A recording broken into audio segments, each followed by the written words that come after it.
Hey, hey everybody. How y'all doing? I know this is so last minute, and I know nobody is even up in the United States of America. I know you guys are still sleeping, but y'all, I needed to talk to y'all because I need to get this stuff off my chest. And I need to talk to somebody who knows what's going on. Oh, wait, I'm trying to get so y'all can see me. I might have to let this down a little bit. So, I'm trying to wait for y'all to get on here so I don't have to really repeat myself. But I know I'm going to have to repeat myself anyway because ain't nobody up at 6 o'clock in the morning or 8 o'clock in the morning on a Saturday. So, look, y'all, let me get situated. Let me get cool before I start sweating. Let me get y'all on here.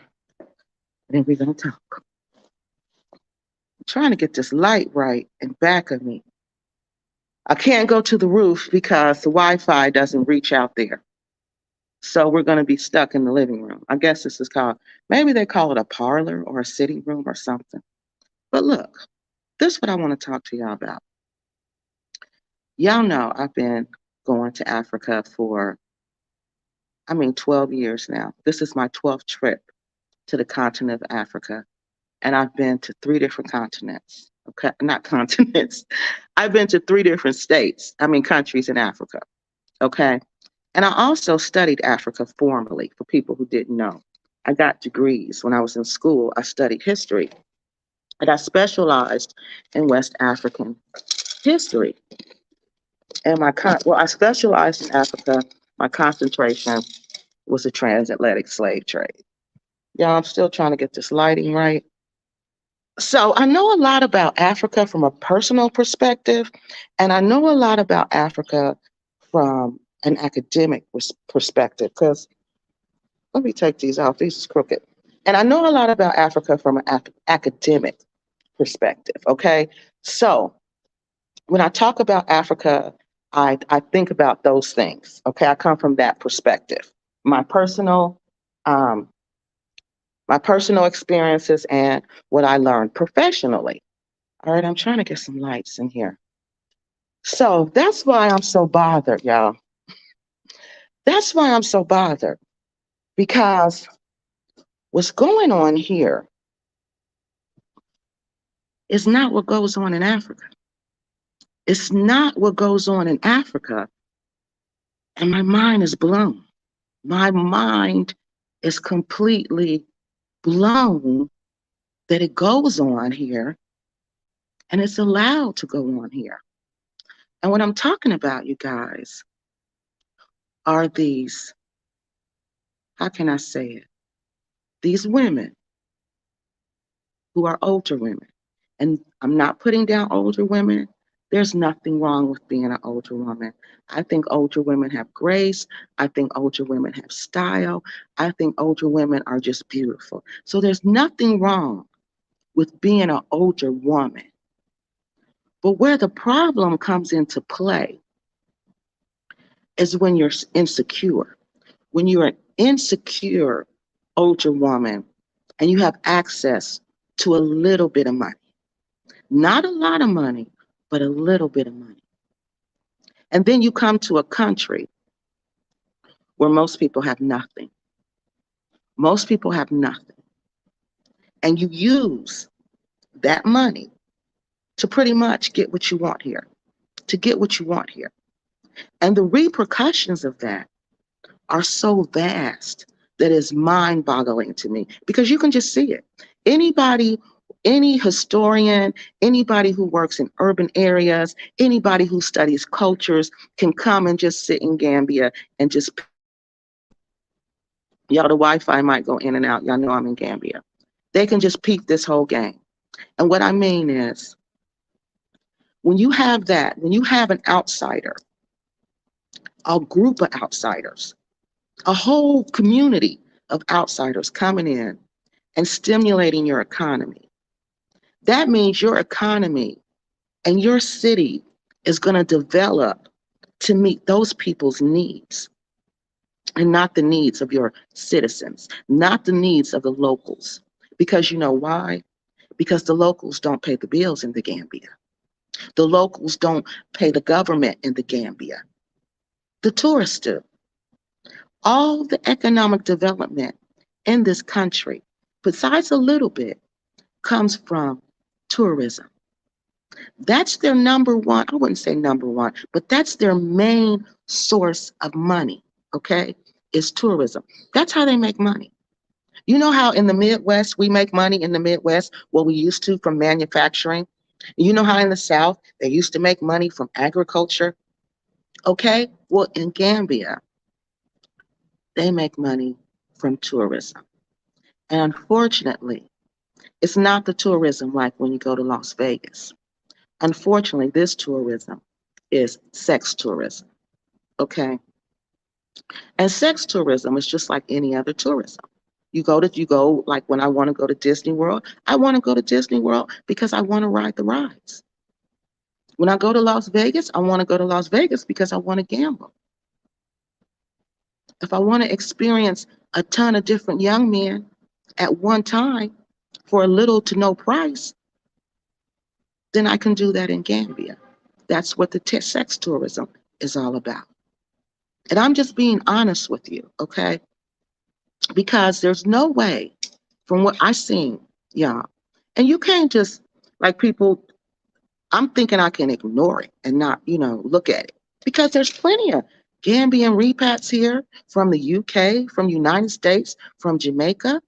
And I know they see what I see. And I'm wondering how come it doesn't disturb their soul? How can they sit and continually watch this exploitation go on? That's what it is. It's a new form of exploitation. And now they're not coming and taking us out of Africa and enslaving us in other countries. They're basically now enslaving us in our own country, in our own countries in Africa. Because let me tell you, over here in Gambia, the game is all messed up. The African man game is all messed up. And the European ladies did it. Them old European ladies, they done came over here, y'all, and got the whole African man game messed up. And my mind is blown. Because I've been talking to people. Y'all know me. I'm going to sit down and I'm going to strike up a conversation with everybody. Because I want to know what's going on. So I'm having these conversations because we went out. This is where it all started. We went out to get something to eat. And it was almost night. And I'm looking out the window, and up the street comes this lady and this man. He looked like he her grandson, but he's Gambian. She's European. This lady had to be every bit of almost 80 years old. Every bit of almost 80 years old. She had on her African attire. He was holding her arm. Like you could tell that was his girlfriend. And the look on her face. The look on her face. Y'all, she was terrified. She was terrified. It's like she had never been around that many Africans before in her life, y'all. And she was scared. So I'm looking like, well, if you're scared of Black people, why are you here? Why would you come to Africa if you're scared of Black people? Because she was obviously scared of Black people. And then it came to me. This little voice said, look on her arm. That's why she coming to Africa.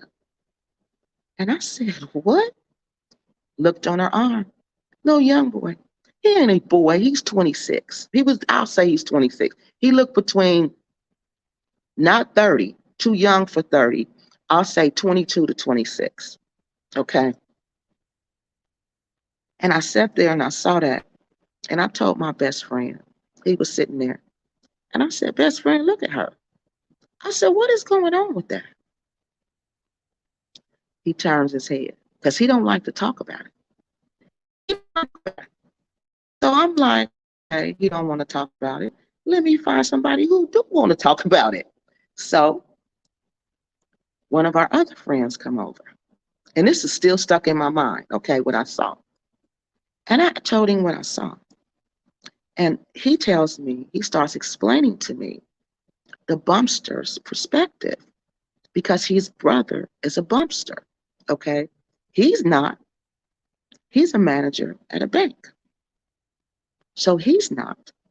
But he knew the bumpster's perspective because his brother was a bumpster. So he explained to me that these people have nothing. They have nothing. They're not Gambians. Most of them are not Gambians, okay? And if they are Gambians, they're Gambians who have nothing. I mean, nothing. Nothing at all, okay? And including low moral value. Because no Gambian would go down to Senegambia. No Gambian would do that, okay? Because Gambians are very conservative. And that was another thing that was blowing my mind. Because Gambians are, look at, I have to cover, y'all. I have to cover. I can't just walk around like that. If I walk around like that, people are going to look at me. People are going to look at me like, oh, she's lost, poor thing. You know, like this person has just lost the way. You know, even the way you dress. This is a very conservative country. But then when you go to Senegambia, oh no, it's anything goes. And anything around there is anything goes. You see, and this is what really made me mad, y'all. These little young Gambian girls, probably 16. I'll say 16 to 22, with these little short, tight dresses on, showing all they little God's gifts that God gave them. Just have them fully on display. Oh, y'all, we lost the power. If we lose the Wi-Fi, I'm gonna have to get back on and finish. But I don't know if we're gonna lose the Wi-Fi. But they had everything fully on display. Okay, fully. And they going to Senegambia. And I'm looking and I'm asking my best friend, where are these people going? Where are these young girls going? He said to Senegambia. I said, what do they go to Senegambia for? You know, he don't like to talk about it. He don't like to talk about it because he's a conservative Muslim. He's a real Gambian man and he's a professional.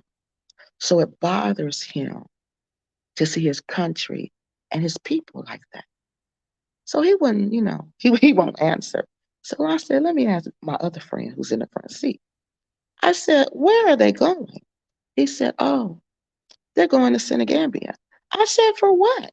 He said, that's where they go and meet up with a tourist. And they hook up with the tourist and they do whatever. And I said, what do you mean, whatever? He said, whatever. Whatever the tourists want them to do, that's what they're going to do. Yes. He said they will walk from wherever they're from to go down there. Now, this is the impact that these Europeans are having on this economy and on this social system here. These young kids, okay, they're not going to hustle hard like their parents because the parents work. I'm telling y'all, one day I was going to the store. I was in the car. We had to go somewhere to the store. It was out, far out. I swear, y'all, everybody I saw was working, was working. Because, see, we didn't go down the main highway. When we go out, we go inside the neighborhoods. So I got to see what's going on in the community. Y'all, everybody was working. Do y'all hear me? Everybody had a job. I seen I kid y'all not, it was a baby. She was probably 2 years old. Her mother was selling food, and it was time to go. Her mother had packed up, was packing up the food, and she set her baby on the counter. Do y'all know this 2-year-old baby picked up the rag and started cleaning the counter for her mother at 2 years old? And that's when I'm like, no, Gambians are hard-working people. These people work hard. These people have a lot of self-respect. I don't know what's going on down there in Senegambia, but it ain't right because it's filtering out. It ain't staying in Senegambia. See, there was a day my friend was telling me that that behavior would stay in Senegambia, but it's not now. It's filtering out because these young people, they don't want to hustle hard like their parents. They don't want to get out there and sweat every day and try to make it every day. Because I'm telling y'all, in the Gambia, hmm, you hustle hard every day. Every day. You got to make every day you wake up, you better believe you got to have your A game and your mind is focusing on how I'm going to make it through this day. And I kid y'all not. And I'm an American with dollars. Do y'all hear me? And I'm thinking, how in the heck are these people living over here? Everything, yep, quick money. It's quick money. But quick money, they don't understand. That quick money, it destroys you morally. It costs you your soul. I remember J. Cole, he's a rapper from the United States. He has this song, and the chorus in this song says, how much for your soul? How much for your soul? How much for your soul, people? Because that's what you're giving these people. These people are taking your soul. They taking everything you got. Because they like, y'all should just see. I'm not going to say their lives are over. But what I'm going to say is these people are taking everything from this country because they have money and they can do that. They're taking what really matters, the young men. Because if the young men are gone, who are the ladies going to marry? Who are the young ladies going to marry? Because the young men don't even want the young Gambian girls no more. Do you know my friend, my other friend, not my best friend? Y'all know who my best friend is.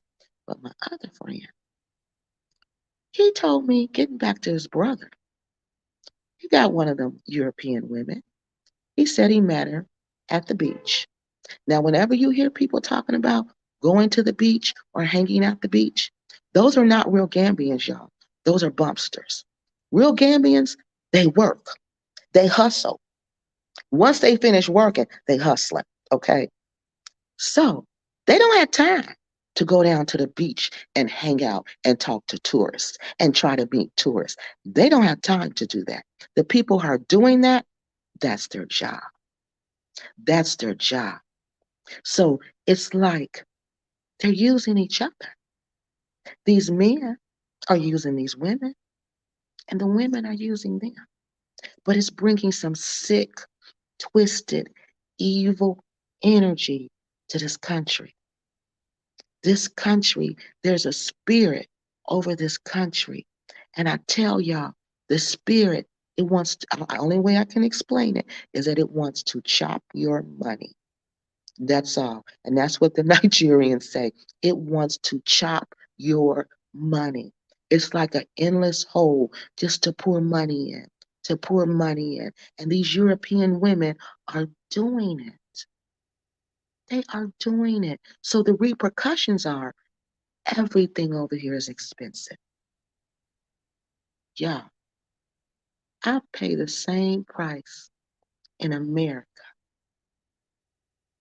what I pay here. How can that be? How can that be? Even though my money is worth more, yes, my money is worth more. Yes, it's the evil spirit. It's an evil spirit. Y'all, and it's bad. It's a predatory, evil spirit. And these Gambian people who live in the hoods, who live in the communities that we don't see, because the repats don't interact with them unless they're working for them. But the real repat, the real community Gambians, y'all, they work so hard to have nothing. They work so hard to have nothing because the country basically caters to their economic source. And we can't blame the government. How are we going to blame the government for for catering to their economic source? How do we do that? At this point, they need those European old ladies. If those older ladies come in here and say, we ain't coming back to the Gambia, we withdrawing all our money from the Gambia, do y'all know how many houses wouldn't be being built? Do y'all know how many businesses would go under? These women support these men. And what's crazy, my hand before God, is these men let them. They let them. I never in my life met an African man who want a woman to take care of them, and number two, who will allow a woman to take care of them. African men are men. That's why I like them. They are a man's man. They don't play. They take care of their family. They're responsible. They're accountable for their actions. And no matter what, they're going to make sure you have. If they got to have 15 jobs, they're going to do it to take care of their family. These are the African men that I know and that I've studied about. These over here in the Gambia, who allow these older ladies, to basically buy them, because they're buying you. They own you. You're going to do everything they say do, or I'm going to withdraw my money from you. And you can't tell me that ain't how it's going down, because I know it is. I know it is. So getting back to my friend,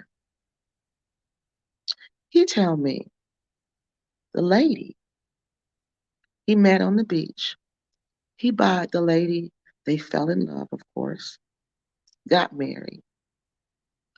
The lady has built him a house here in Gambia. Yes, the lady has bought him a business here in Gambia. And the lady sends him money to support him while she's back in Europe. And I'm looking with my mouth hanging open. Because y'all, I'm a professional, a working professional. And there's no way. No, I don't care if you're a doctor, lawyer, or Indian chief. There's no way you can support a household in Gambia and support a man in Gambia and support a business in Gambia and support yourself and your country. So it came to me. So these women are living with nothing. These women are going without to do this because a study was done and it said these are not high class Europeans coming to Gambia. These are low working class Europeans. So they don't even have money like that. They're not even the professionals. They're the working class. So they don't have money like that. This lady is giving this man her savings. This lady got to be going, because see, when you work, y'all, you get a retirement, some companies, and you can put money away. And if you need that money before you retire, you can go into that money and get that money. But there's a penalty. So they have to be doing that. They have to be borrowing from their insurance policies. They have to be going into their 401ks. They have to be doing all that because no way can they have this type of money. There's no way. And to come over here and create that illusion that they do and that all Europeans have money like that, that's a lie. They don't even have money like that. They don't even have money like that. And then they want to say, oh, the African Americans are broke. I said, oh, no. Oh, no, we're not broke. We're not broke because we live in America. And for us to get here, we got to pay. So I said, oh, no, we're not broke. We're just not spending our money like that. I said, we're not doing that. And that's what I want to tell you. The Black women, they'll come for love. They except for Cynthia's bestie. Now she came on some sex tourism stuff. She came on some sex tourism stuff. And you can tell because they continually change men. If they're continually changing men, y'all know what that is. Y'all know what that is. So they don't be on that. What I'm seeing from them is that most of them come here for some kind of spiritual stuff, y'all. They come here for some kind of healing. They not here trying to chase no man and then gotta pay him when they get him. They not trying to do that. We don't do that. So I think when they meet him, they may fall in love. And like me, I can't stay anywhere, so I got to stay in a nice house. I can't drink water, so I got to drink bottled water. So it's just whatever life I live, your mate is going to live that life with you because they kind of have to by default, because I can't do that. But that's not saying the person is taking advantage of you. That's not saying the person is using you. That's a whole different situation than what I'm talking about, than what I'm seeing. I'm seeing these women don't even live in the house, y'all. They'll come live in the house maybe what? Maybe a month, maybe 2 months out the year. Then they go back because they can't stand this heat. They can't take this heat. I can't take it. They can't take it. So they'll go back. So let me get back to the cousins, my friend's brother and his woman, his European woman. So I said, how does he say to her, I need you to build me a house? He says, basically, you just tell him. He told her he didn't have money, he was struggling, and he needed her support. And I said, and she just did it just like that? He said, yes. They want you to be happy. They want them to be happy. If you want them to be happy, then you give them all your money. Yeah. You give them money you don't even have. You're going to go borrow from Peter and Paul to get the money to give to them. And he's telling me this story. And I'm thinking, what kind of African men are these? I was thinking, these are not African men. No, I'm telling y'all, no African man does that. They don't. If you are dealing with an African man who wants you to pay him, who talking about buy me a house, build me a house in Gambia, build us a house in Gambia, buy me a car in Gambia, you better run. You better run. Because for one, why would he even ask you to do that? When he know you in America or you in the UK trying to make it? Why would he ask you to sacrifice like that? Why would he ask you to be self-sacrificing? And that's what they want. These women are self-sacrificing. I don't know how you do that. I said, I don't know how you give your life to somebody else because you want them to be happy. I said, what about me? What about they self? Don't they want they self to be happy?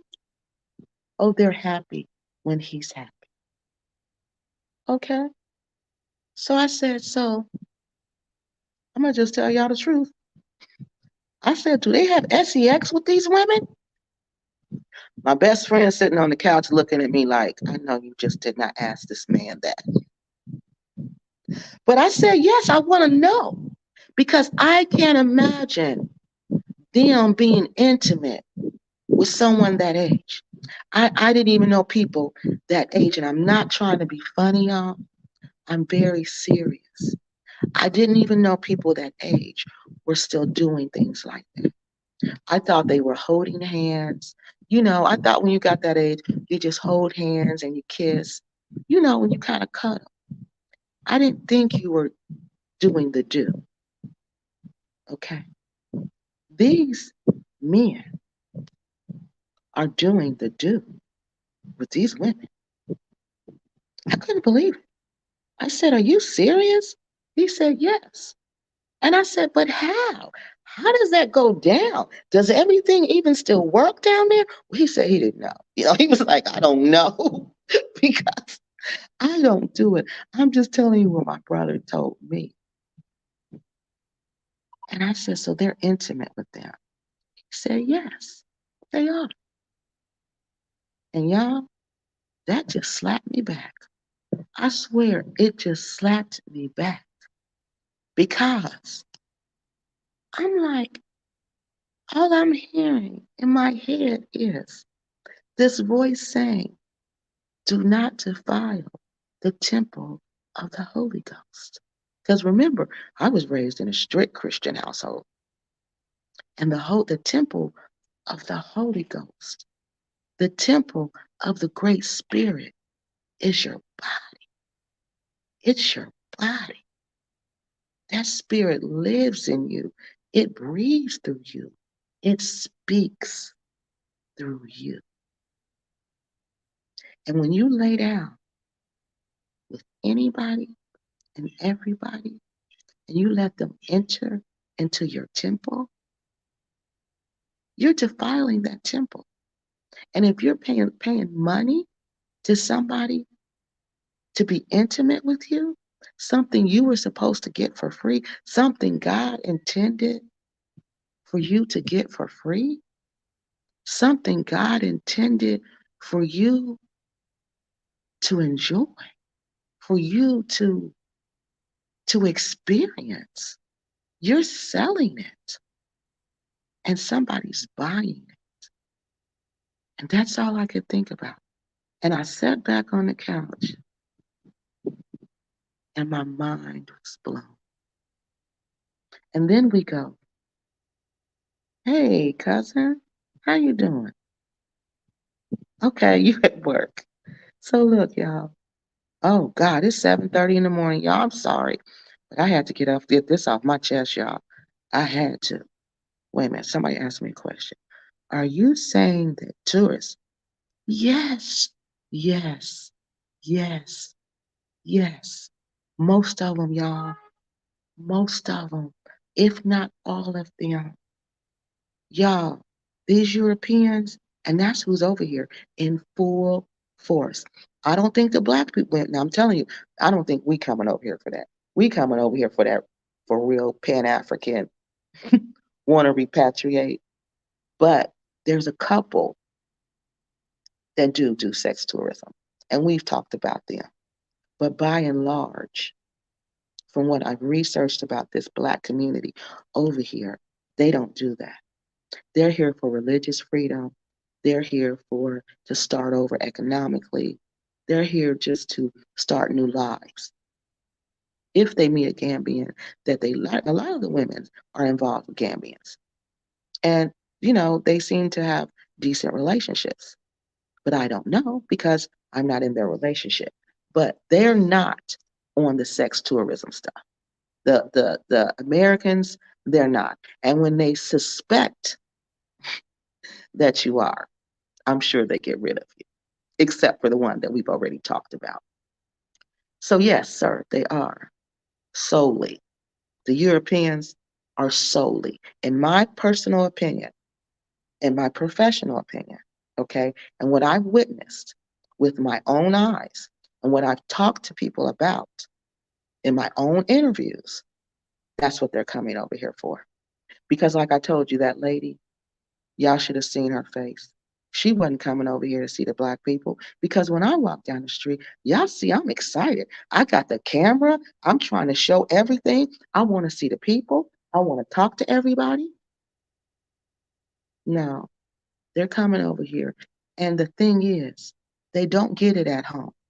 So that was another thing I want to talk about because I'm saying to myself, why would you be so desperate to do that? Why would you be so desperate that you would give your all to a man where you would go without? And he looks at you as an opportunity. Y'all, that's how they look at us. The bumpsters. I'm not talking about these real Gambian men. The real Gambian men is not like that. They're not like that. They are not like that. And how you know a real Gambian man? Because he's not going to be at the beach. He's not. He ain't gonna even have time to take you down to the beach because guess what? He working. And when he ain't working, he hustling or he taking care of his family.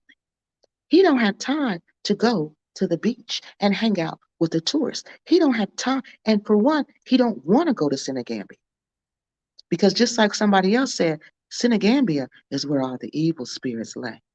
And y'all, I went past there last night. I wanted to go, y'all. I was all dressed up. I was ready to go.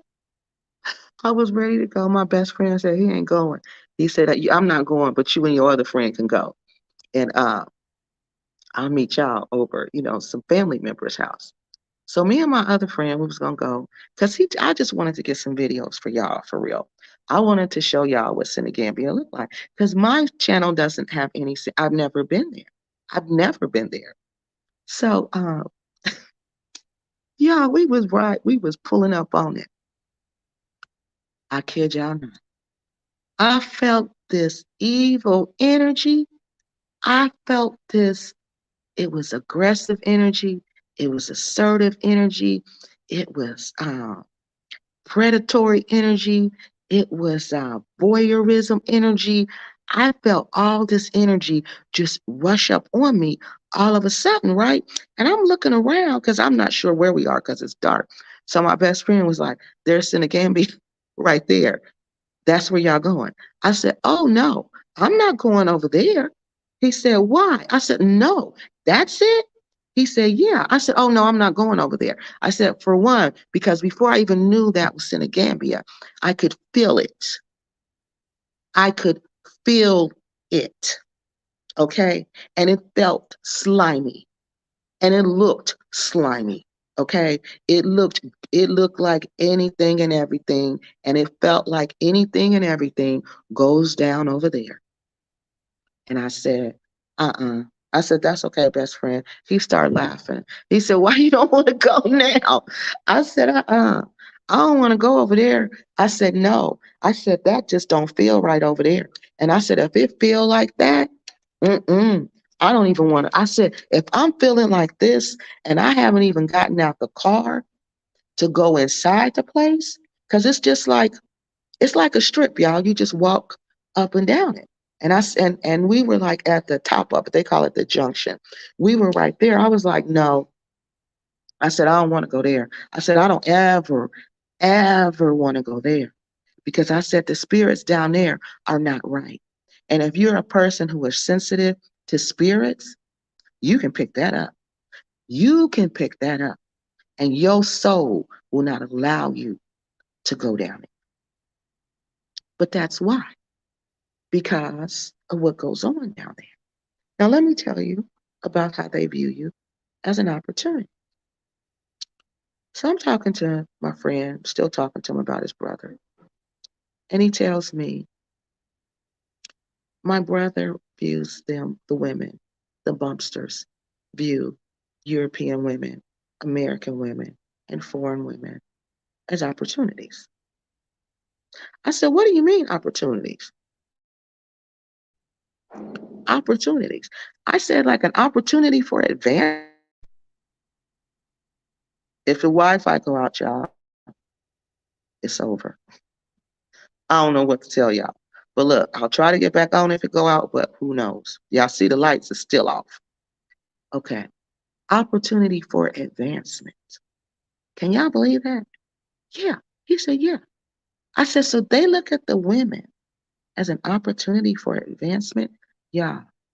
I don't ever in my whole entire life want to be with a man who looks at me as an opportunity for advancement.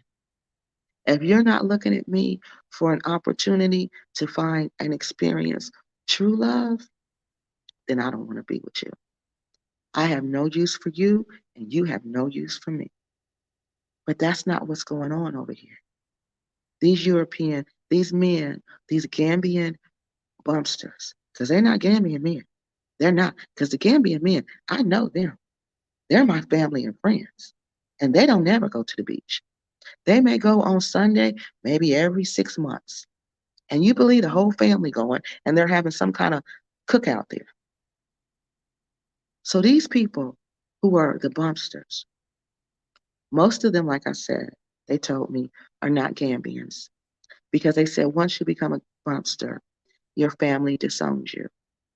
Because you bring shame to your family that you're down there selling your body.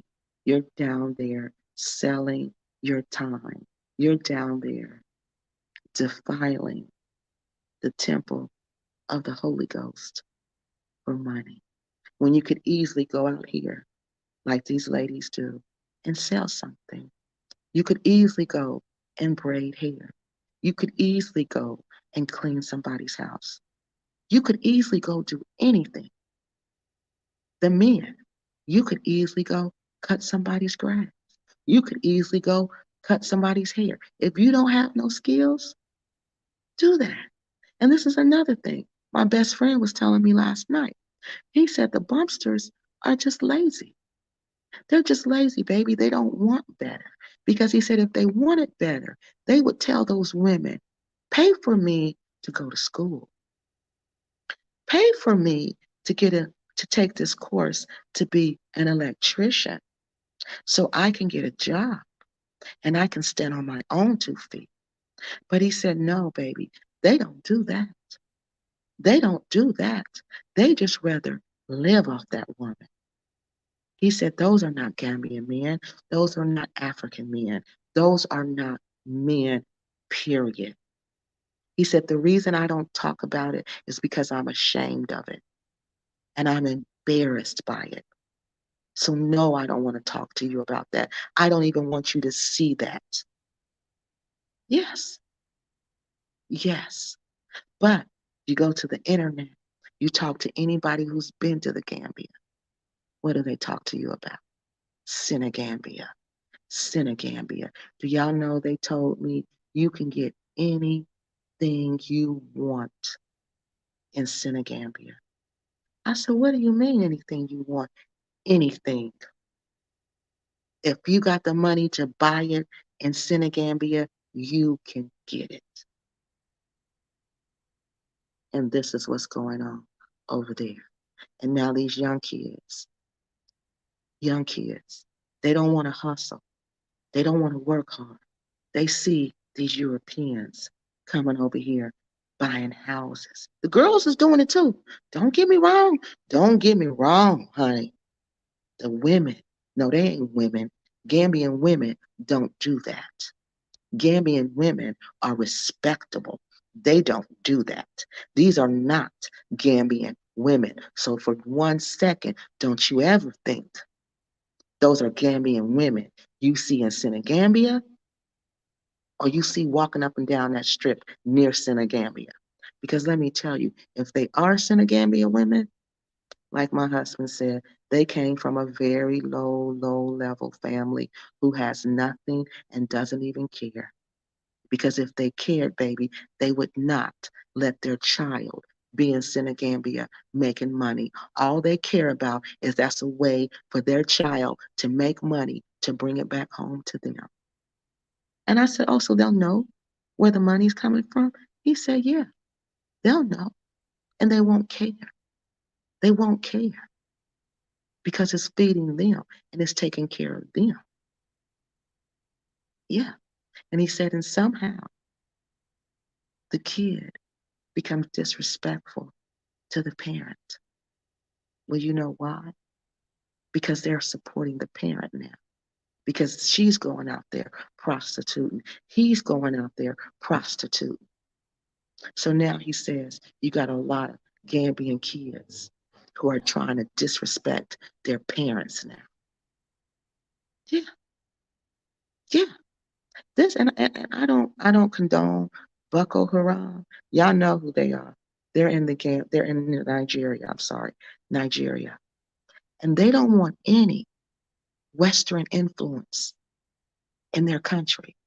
Because they said when you bring that Western influence over there, you destroy your youth. You destroy the moral values of your country. You destroy the social fabric of your country. And I kid y'all not, that's what's happening in the Gambia. That's what's happening in the Gambia. And the average local Gambian, I don't even know who care about them. I don't even know who's speaking for them. Well, the tourist guide, the tourist minister, he's trying to stop this. Because guess what?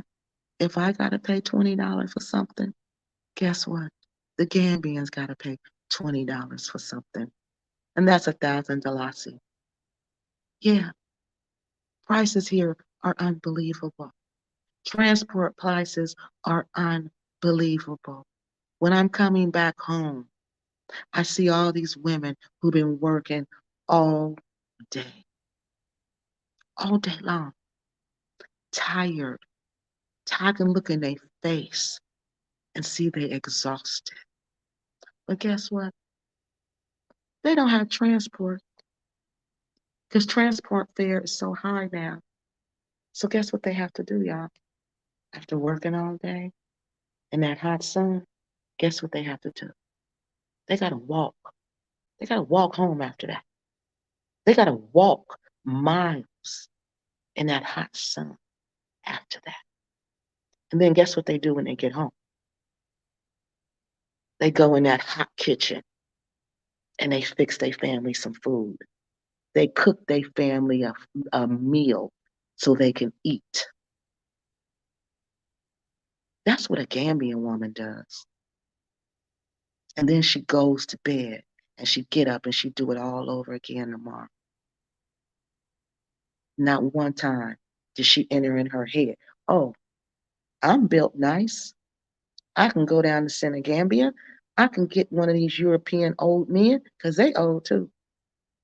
Ain't nobody young coming here doing that. Ain't nobody young in the Gambia, I'm telling y'all, except the Gambians. The tourists are older. This is the older people tourist destination. I kid you not. That's why the food is bland. The tourist food, I don't even eat that. You know how you usually go to the restaurants and they be good? No, this food is bland because these tourists are older. Older people can't take spices. They can't take spices and the food has to be bland. So everything you eat here is suited for the tourist, which is an older European. That's why the food tastes like that. So these women could easily go down to Senegambia. They could easily go down to Senegambia and say, I'm going to make me some quick money. I'm going to make me some money easy. And I don't have to do all of this. But they choose not to. They choose not to. So now we have these young people. Let me see how long. Okay, good. Now we have, I want to see how long we've been on here. Now we have these young people, y'all. I'm coming to them. These young people. I'm sitting outside when it's hot and the lights is off. We go sit outside. And I see these little young girls walking up the street. And this ain't the first time this has happened. This happens numerous occasions. The young girls give me the stank face look. They don't speak. They just look me up and down from head to toe. Give me the stank face look. And then they speak to my best friend. Assalamu alaikum. To my best friend. But nothing to me. So a couple of them did that. And I turned to him and I said, is that the custom in the Gambia? And he said, what? I said, is that the custom for the young girls not to speak to the women, but to speak to the man? Because I said, from my understanding of Islam and just African women and girls in general, they don't make eye contact with men who are not in their families. And they don't generally go up and down the streets looking at men and speaking to men. They don't do that. And I said, but here in the Gambia, I noticed that these young girls, they're very disrespectful to whatever woman you're with, which happens to be me. I don't know. They may not be doing that to other people, but they're very disrespectful to me. Very disrespectful. They don't say a word to me, not one word. Okay, but they'll speak to him. And you know him, my bestie. He doesn't say anything negative. He just says, well, baby, you're right. They're not supposed to do that. He said they are supposed to, speak to you. And they're not supposed to make eye contact with men who are not in their family. You're absolutely right. He said, but this Senegambia, this internet, this TikTok stuff is having a bad influence on our youth. And these young girls want to be like what they see. So these young girls want to be like what they see in Senegambia. They want to be like that. They want to be with somebody who's older than them, who they think have money, so they can try to exploit that money. Yeah, because why else would they be disrespecting me? They don't even know me. And I'm just sitting there. But you know why? Because they see me as competition. Yeah, they're like, this is our competition. But if you look at me and if you look at yourself, these young girls, they should know we are not in competition with each other. We are not competing with each other. We are not even on the same level. We're not even in the same book. We're not even on the same page. We're not even in the same chapter. We're not even on the same continent. So the fact that they think that they can compete and all they have to offer is what's in between their legs, that saddens me. That saddens me. Because that means you're ready to sell that to the highest bidder. Because you figure if he's sitting with her, she looked like she got money. They must have some money. Let me flirt with him. Let me check him out. Let me see if he want to play the game. Yeah. And that happens all the time. That happens all the time here. And I just can't believe it. I cannot believe how rude and disrespectful they are. It happens all the time. But that's why. Because they go to Senegambia or they see these people talk about Senegambia and they think, oh, all I got to do is throw this around. Some man is going to fall for it and he's going to give me everything he got.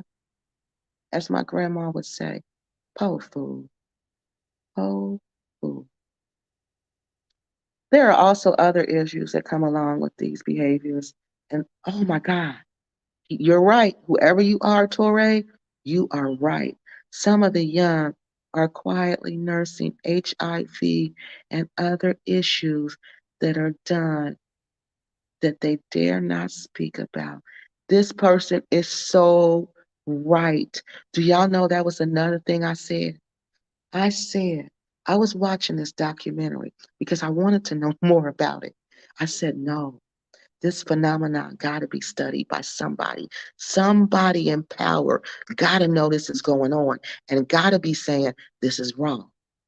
So I saw this documentary. The BBC is on it.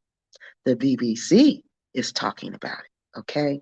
So the BBC did a documentary called, I think it was called Sex on the Beach.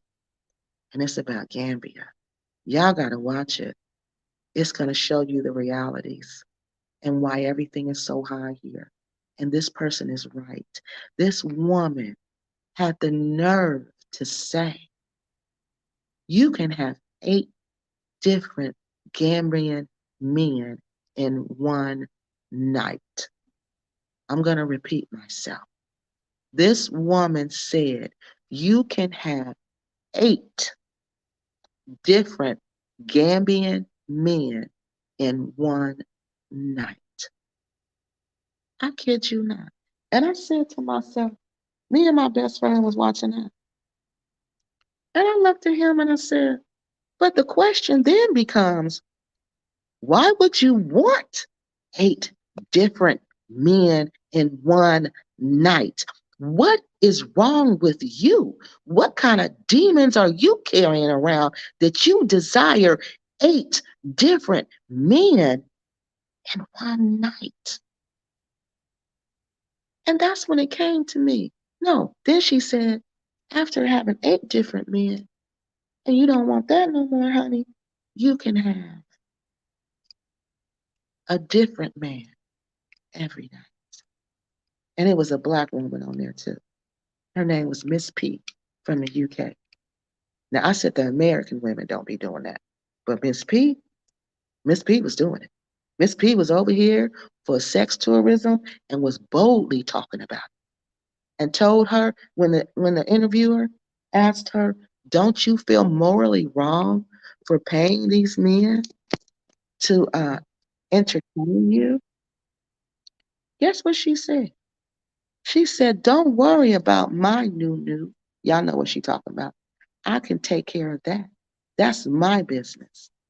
So no, they don't feel morally wrong. No, they don't feel anything. They don't feel anything. She called her, she wants you to take care of what you need to take care. Take care of her. They want you to take care of them. And that they're talking about intimately. So then it came to me, oh, then they're not using condoms. They're not using condoms. If the woman is not requesting a condom, they're not using condoms. You cannot tell me that they're using condoms. So then it came to me. So what kind of sexually transmitted diseases are going around in the Gambia? What kind of sexually and how many? Because people don't report it, just like Touré said.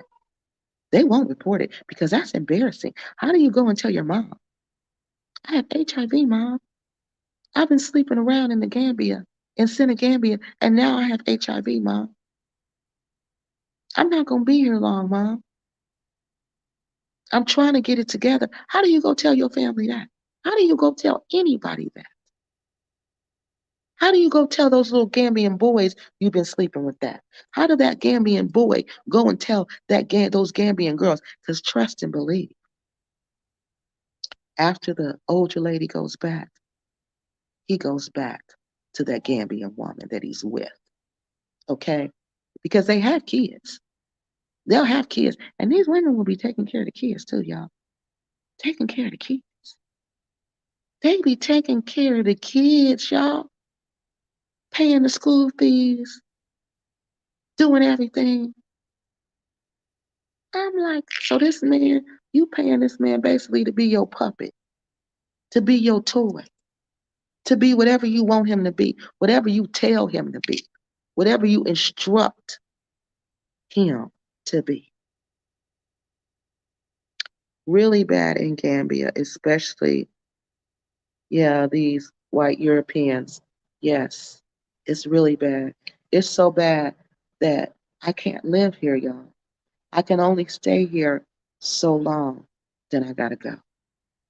I gotta go because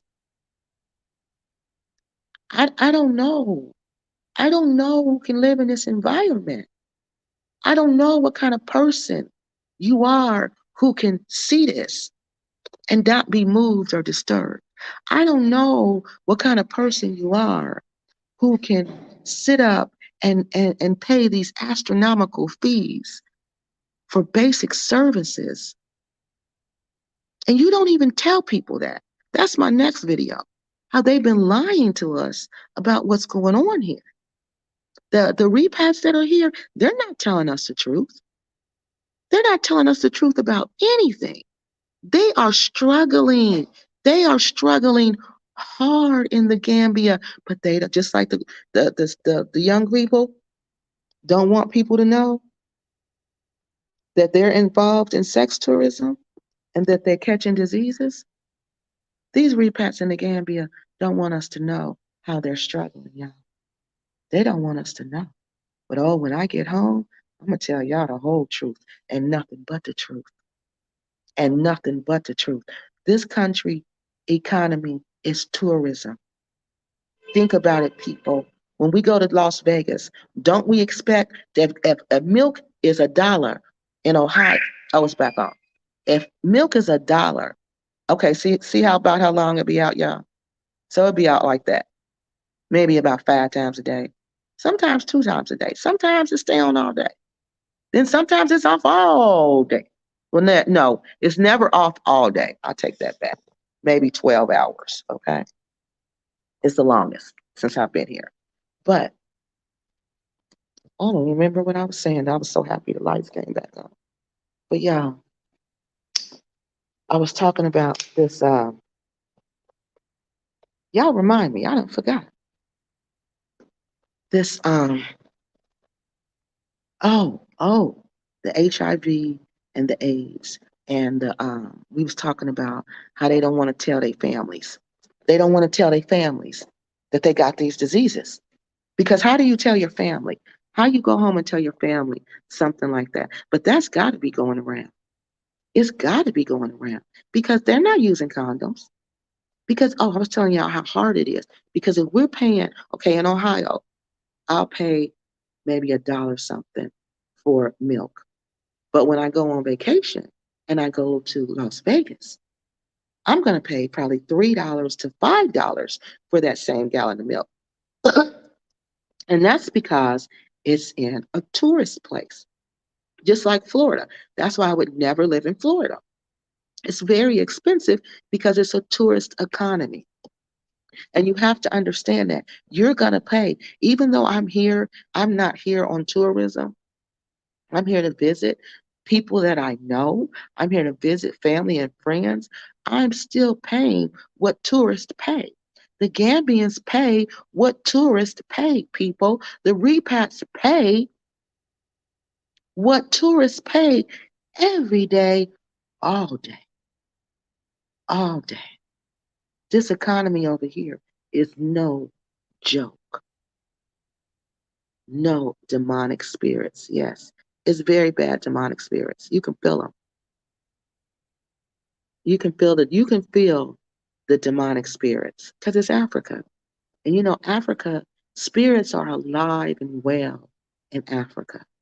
So if you have a bad spirit on you, if you're a negative, bad spirit person, when you get here, you're gonna get worse because more spirits are gonna be drawn to you. Those evil spirits are gonna be drawn to you. And if you're a good person, then those good spirits are gonna be drawn to you. So that's what's happening. A profession as old as time. Sex work is worldwide. No, not just in the Gambia, but it's peculiar that so many women are, yes, yes. Well, I think why it's a problem in the Gambia, because, even in the United States, we have sex workers everywhere you go. And it's been going on even in the Bible days. But the problem with the Gambia, Miss Bing, White Bing, is that it's it's affecting everything. It's affecting the moral fabric of the country. It's impacting the social structure of the country. It's changing the young people. They're not valuing the things the Gambians value. They're not valuing those things anymore. And it's all because of this sex tourism stuff. Hold on, I gotta turn this air off. I'm getting cold now. It's all because of that. Because, like I was telling you, the little baby, she was a baby, y'all. And she was out there wiping the table. Her mother didn't tell her to wipe that table. Her mother's back was turned. Her mother had bent down to pick up the cans and stuff, the whatever she was cooking. The baby did that on her own because the baby knew, I gotta help my mom. So let me help my mom by wiping the table down. And the baby was only 2 years old. So it's not that. It's an issue in the Gambia because Gambia is small. See, it might not. It's tourism like that in Senegal also. There's tourism like that in Tanzania also. There's tourism like that in South Africa also. And if you notice, those places. It's expensive there. It's very expensive. Senegal is more expensive than Gambia. South Africa is extremely expensive. Tanzania, extremely expensive. Why? Because we go there for intimate tourism. Because these people are not getting it at home. Okay? They're not. They can't get boyfriends back at home. They can't get. Now, some of them, I think, have husbands. Some of them, I really think, because these people are older, way older. And I'm thinking, all these older people cannot be single. So I said, I wonder if they coming over here telling their husbands, they're going on some kind of safari, because they do have a lot of nature stuff over here you can do. I wonder if they're telling their husbands they're going to do that, and then they're really going over there to hook up with these men in the Gambia, with these bumpsters, and sell and be involved in the trade. I think that's what's going on too. I think a lot of them are married and they come over here. That's why they come, for a month or two, and then they go back. Because all these older people cannot be married. That's what I add. That's what I said, F stop.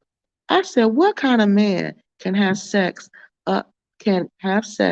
up a 70? Yes. They're in their 20s. They're in their 20s. No older than 30. No older than 30. And that's what I said. I said, how? How is this act even physically possible? I want to know. I want to know. Yeah, I wish I could talk to one of these European women, because I would sure ask her. I would ask her every detail, because I want to know, how does that work? I want to know, how does he become stimulated? Because men are visual. They're very visual, especially African men. They're extremely visual. So, what happens with that? Is he visualizing something else that's not there? That's what I want to know. How does that work? Because they are intimate with them. If they are not intimate with them, they do not get money from them. If they don't, and this is what I thought last night, y'all. I was laying in the bed thinking. Y'all know me, I'm always thinking. And I said, this can't be normal. I said, God, this cannot be normal. I said, something is going on. There must be doing some type of magic on these women to make them give them this money. Because I said, no woman is going to sacrifice herself like that. These women can't be eating, they can't be drinking, they can't be buying clothes, they can't be doing anything, y'all. Because y'all know in the West, you got to pay. Except if you live in Section 8. Then you ain't got to pay nothing. But, I'm sorry, y'all. I digressed. Please forgive me. Okay. So, to live in these countries, you need money. I have to pay, like when I was here in Gambia, I had to pay all my bills in the United States.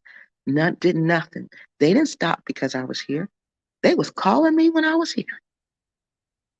Coming to Africa don't stop nothing. So I'm like, if I'm still got to sit over here and pay bills, how these women over here doing this and they not paying nothing at home? I said, they're giving up their lives at home. They're moving into really small apartments where there's nothing there. The cheapest apartment they can find. They don't have cars anymore. They sold their cars. They're using public transportation, or either they've sent their cars to Gambia to their man. And I said, this is not real, y'all. I said, this is not real. Same here. I don't like Senegambia. Or no, no. Oh, Miss Israel or Mr. Israel, they took me through Kaloli last night. We was, oh y'all, oh y'all. And y'all know black people, we know the hood. We know the hood. But there's spiritual aspects to these hoods. Okay? That's what we don't have in the United States. We'll have spiritual aspects to them, but it won't be like here. These spirits run the hood. Okay? Well, they run the hood in the United States too. That's true. But it's not the same. It is not the same. So we in Kaloli. Kaloli, I hope I'm saying it right. It's near Senegambia. And it's still wild. It's like wild and beyond. And I'm like, where is this? What city is this? And they were both like, it's Kaloli. This was my best friend and our friend. And they were like, and my best friend was like, oh, no, I would never let you come down here. And I said, why? He said, oh, no. He said, Gambians don't even live over here. He said, oh, no, baby, lots of bad, bad, bad things happen over here. And I said, are you serious? He said, yes, you cannot come over here for nothing. He said, Gambians don't even come over here. And I said, wow, who live? I said, well, who live over here? Guess what they said, y'all? The Nigerians. When they said the Nigerians, I started laughing. I said, of course, because Nigerians, we gonna make it wherever. It don't matter. So he was like, no, Kiloli is bad. It's bad. He said it's just as bad as Senegambia because he said those people who frequent Senegambia, they live over in Kiloli. That's where they'll stay. He said you will see fights. He said real fights. People will be fighting over there. He said people get drunk and just walk around any kind of way over there. They were like, no, you can't never go over there. Never. Now just think, this is coming from the people who live here. And when we hear about Gambia, we hear about the Kololi. I hear about that all the time. And Senegambia, that those are the places to go. Now, why would they be telling us those are the places to go when those are the places that are the most dangerous, the most evil spirit filled, and the places where you can get in the most trouble, and the places that are the most disrespectful to this country? What happens to aged out bumpsters when they can't bum anymore? I'm going to ask that today. I didn't ask that. That's a good question. Because it seems like, I don't know. It seems like because his brother married this lady and now he doesn't have to be a bumpster anymore. You know, she bought him a business. So I think they buy them businesses and they don't even have to age out. But I'm glad you said that because this is what came to me last night. Yeah, I think they're doing magic on these women. You know how the Yahoo boys can take any bodily fluid from you and they can put a spell on you to make you give them your money? I believe that's what's going on here because this is not normal giving you your money. Because even a woman who believe in paying men, they get tired of it. They get tired of it. And they not buying him no house or no car to take no other woman in and to ride no other woman around in. She ain't doing that. You can come stay at my house. You can drive my car, but I am not buying you no house so you can bring no other woman in. So that's when I'm like, these women got the sugar mama game messed up. The sugar mama game is all messed up here. The sugar mamas don't even behave like that. Because the sugar mama got control. She run it all. You hear me? She run it all. And you will not refer to the sugar mama as an opportunity. You won't do that. So that's when it came to me. I said, so if these ain't sugar mamas, what are they?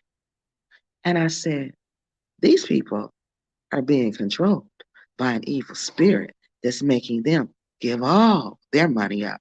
And they're using it through sex. They use it through sex. Because people, believe it or not, people can be intimate with you and cast a spell on you at the same time. I kid you not. People can do that. Someone who knows how to do magic, and magic is all over Africa. Magic is all over the Gambia. It don't take long. I can go, if I didn't know how to do it, I could go ask somebody here, and I guarantee you, they could tell me how to do it. So I think that's what's going on. I think they are using sex magic on these people, and they're using spells while they're being intimate with them. I think they're using spells to get these women to be in trances. And while you're in this trance, you're going to give me all your money. The music industry in America is no better than the Europeans. Yep, it's the same. You see what they do to us in the music industry? That's just what's going on here. You're absolutely right. And look who runs the music industry: older white people. They are infatuated with us when it comes to being intimate with us. Black people must be the stuff when it comes to intimacy. We must be the best of the best when it comes to doing the do, because throughout history, they've wanted to be intimate with us, and they've been curious about us intimately.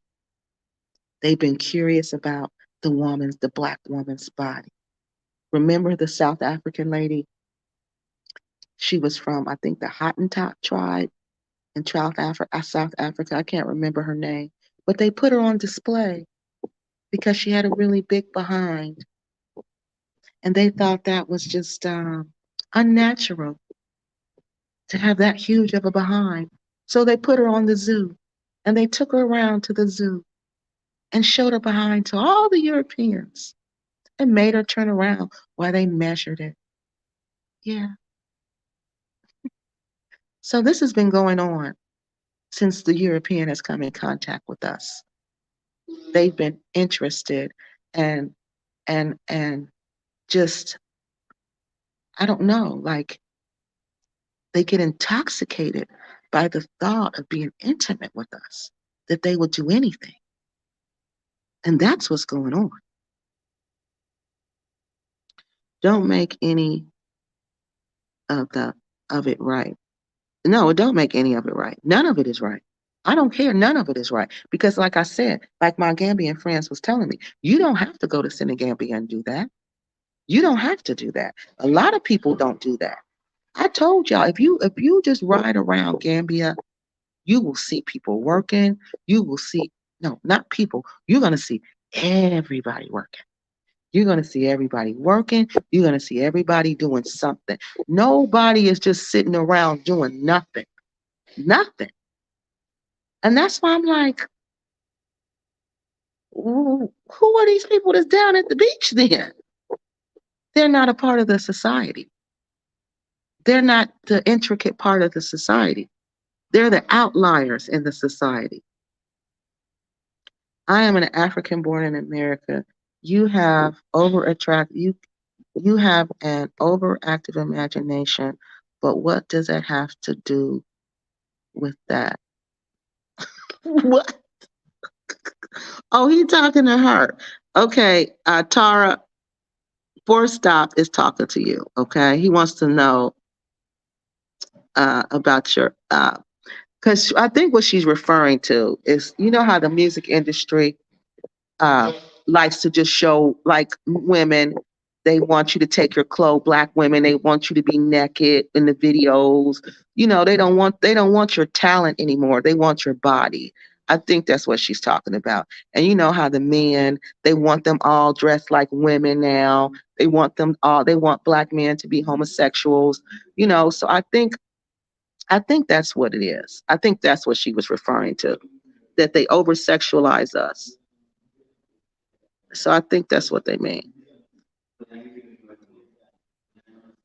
Okay, y'all, people are getting up. Uh, yeah, this is crazy. Hey, Deborah, you raised multiple different valid, accurate points, and I agree with mostly everything you have said. For specifically the Gambian females, which, yeah, that's bad. That's bad, y'all. And let me tell y'all, that don't happen in other countries. Cameroon, no. No, young girls would never do that. They would never do that. And especially to married older women, you're going to be auntie, you're going to be mommy, you're going to be all of that. They don't disrespect auntie and mommy. They don't do that. They call you auntie there. They call me auntie in Cameroon. They call me auntie in Nigeria. They don't, the Senegalese, my Senegalese people friends, they call me auntie. Okay? They call me auntie. Uh, they call me auntie. So I am not used to these disrespectful. That was one thing I really admired about African women is how respectful they were and how respectful the girls were. That they weren't hot tail, as my grandmother would call them, hot tail. You know, once you get a certain age in the United States, you become a disrespectful hot tail little girl. And they weren't like the African little girls aren't like that, you know, and that's what I really liked. But then when I started seeing different behavior, when I got here, and it wasn't like that, I was shocked. When I got all the nasty looks, I couldn't believe it. And I'm like, what are they looking at me like that for? So this is what my best friend told me, you know, because he's a peacemaker, y'all. He's a calm, peaceful man. God sent me the perfect person. He's a calm, peaceful man. He's never on 10. Even when he's upset, he's never on 10. The most he may get on is a 6. And when he gets on a 6, he's just going to give you a little lecture. And he's going to go throw baby in there while he's talking to you. So he tries to explain to me, you know, what's going on. But he says, you're right. They're not supposed to be doing that. They're not supposed to be doing that. They're just doing that because of what's going on in our culture, because what they see in this culture. They really need, yeah, they do. Oh God, wait till I show y'all. Wait till we talk about this when I get home. Selling dreams. That's what they doing, y'all. That's what they're doing to us. Because y'all know, right when my mom passed, I was so distraught because my mom was my best friend. And remember, I took care of her up until the day she left this world. So, like, even though I had all those college degrees and I had all those professions I could easily jump back into, I felt like when my mom left me, my purpose for living was gone. I felt like I had no more use in this world. Like, and I felt like I failed because she passed. And I felt like my job was to keep my mom alive. And when she passed, I failed.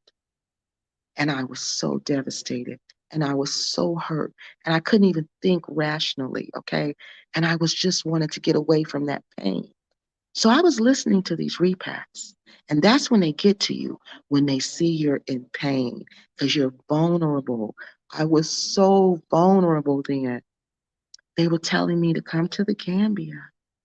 This is when they loved me. Come to the Gambia, Kiki. Oh, get you some land, Kiki. You will love it here. You only need $3,000, Kiki.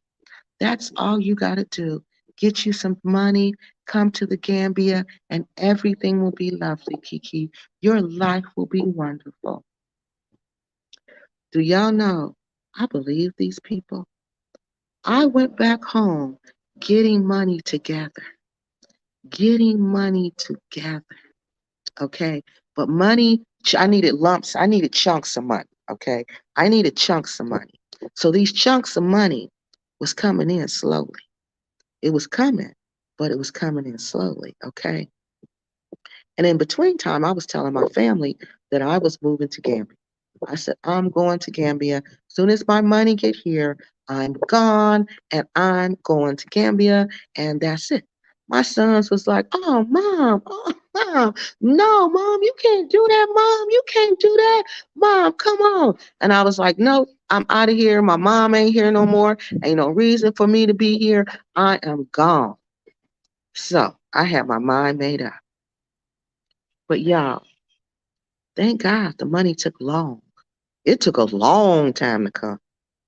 And so by the time I had got it, I had started seeing things. People had started contacting me about the repacks in the Gambia. No, yes. I started researching the Dusty Divas and Crazy Boy. And that's when I saw there was no love in that repack community. And they were lying. When I researched, and remember, I didn't know Crazy Boy when I was doing that research. People think he called me and told me to do that. No, I didn't know him. I was just somebody who was going to repatriate to the Gambia. That's just what I was going to do. Okay. So I didn't know who he was. And the only reason I started investigating is because one of the Dusty Divas was lying on her channel. Travel uh, Cynthia, Cynthia's bestie, was lying, saying that she was never one of Crazy Boy's repacks. And I'm like, yes, she was. I know she was. But she was trying to distance herself.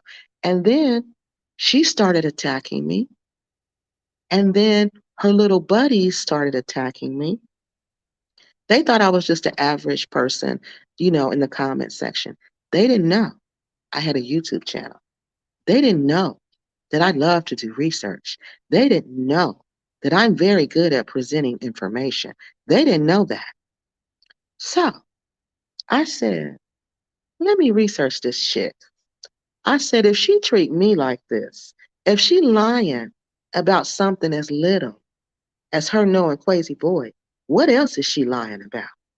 And then I said, if they do this to me, this jumping on you, trying to jump you, trying to do a cyber jump, if they're cyber jumping you, so they do this to anybody and everybody who disagree with them. I said, oh no, this repack community is messed up. What kind of repack community is this? And then I seen her, the Dusty Diva, running around with different boys, young Gambian boys, okay? Young Gambian boys, 26-year-old Gambian boys. And she's saying they're her security guard, but she's sleeping with them. She having sex with them. So I'm like, what is going on in the Gambia? And that's when I started researching. And that's when I found out for myself. They destroyed that man's Crazy Boy's business. They destroyed that man's reputation. And they're trying to destroy his life over lies. Over lies. These people are the grand of liars. These people are demons.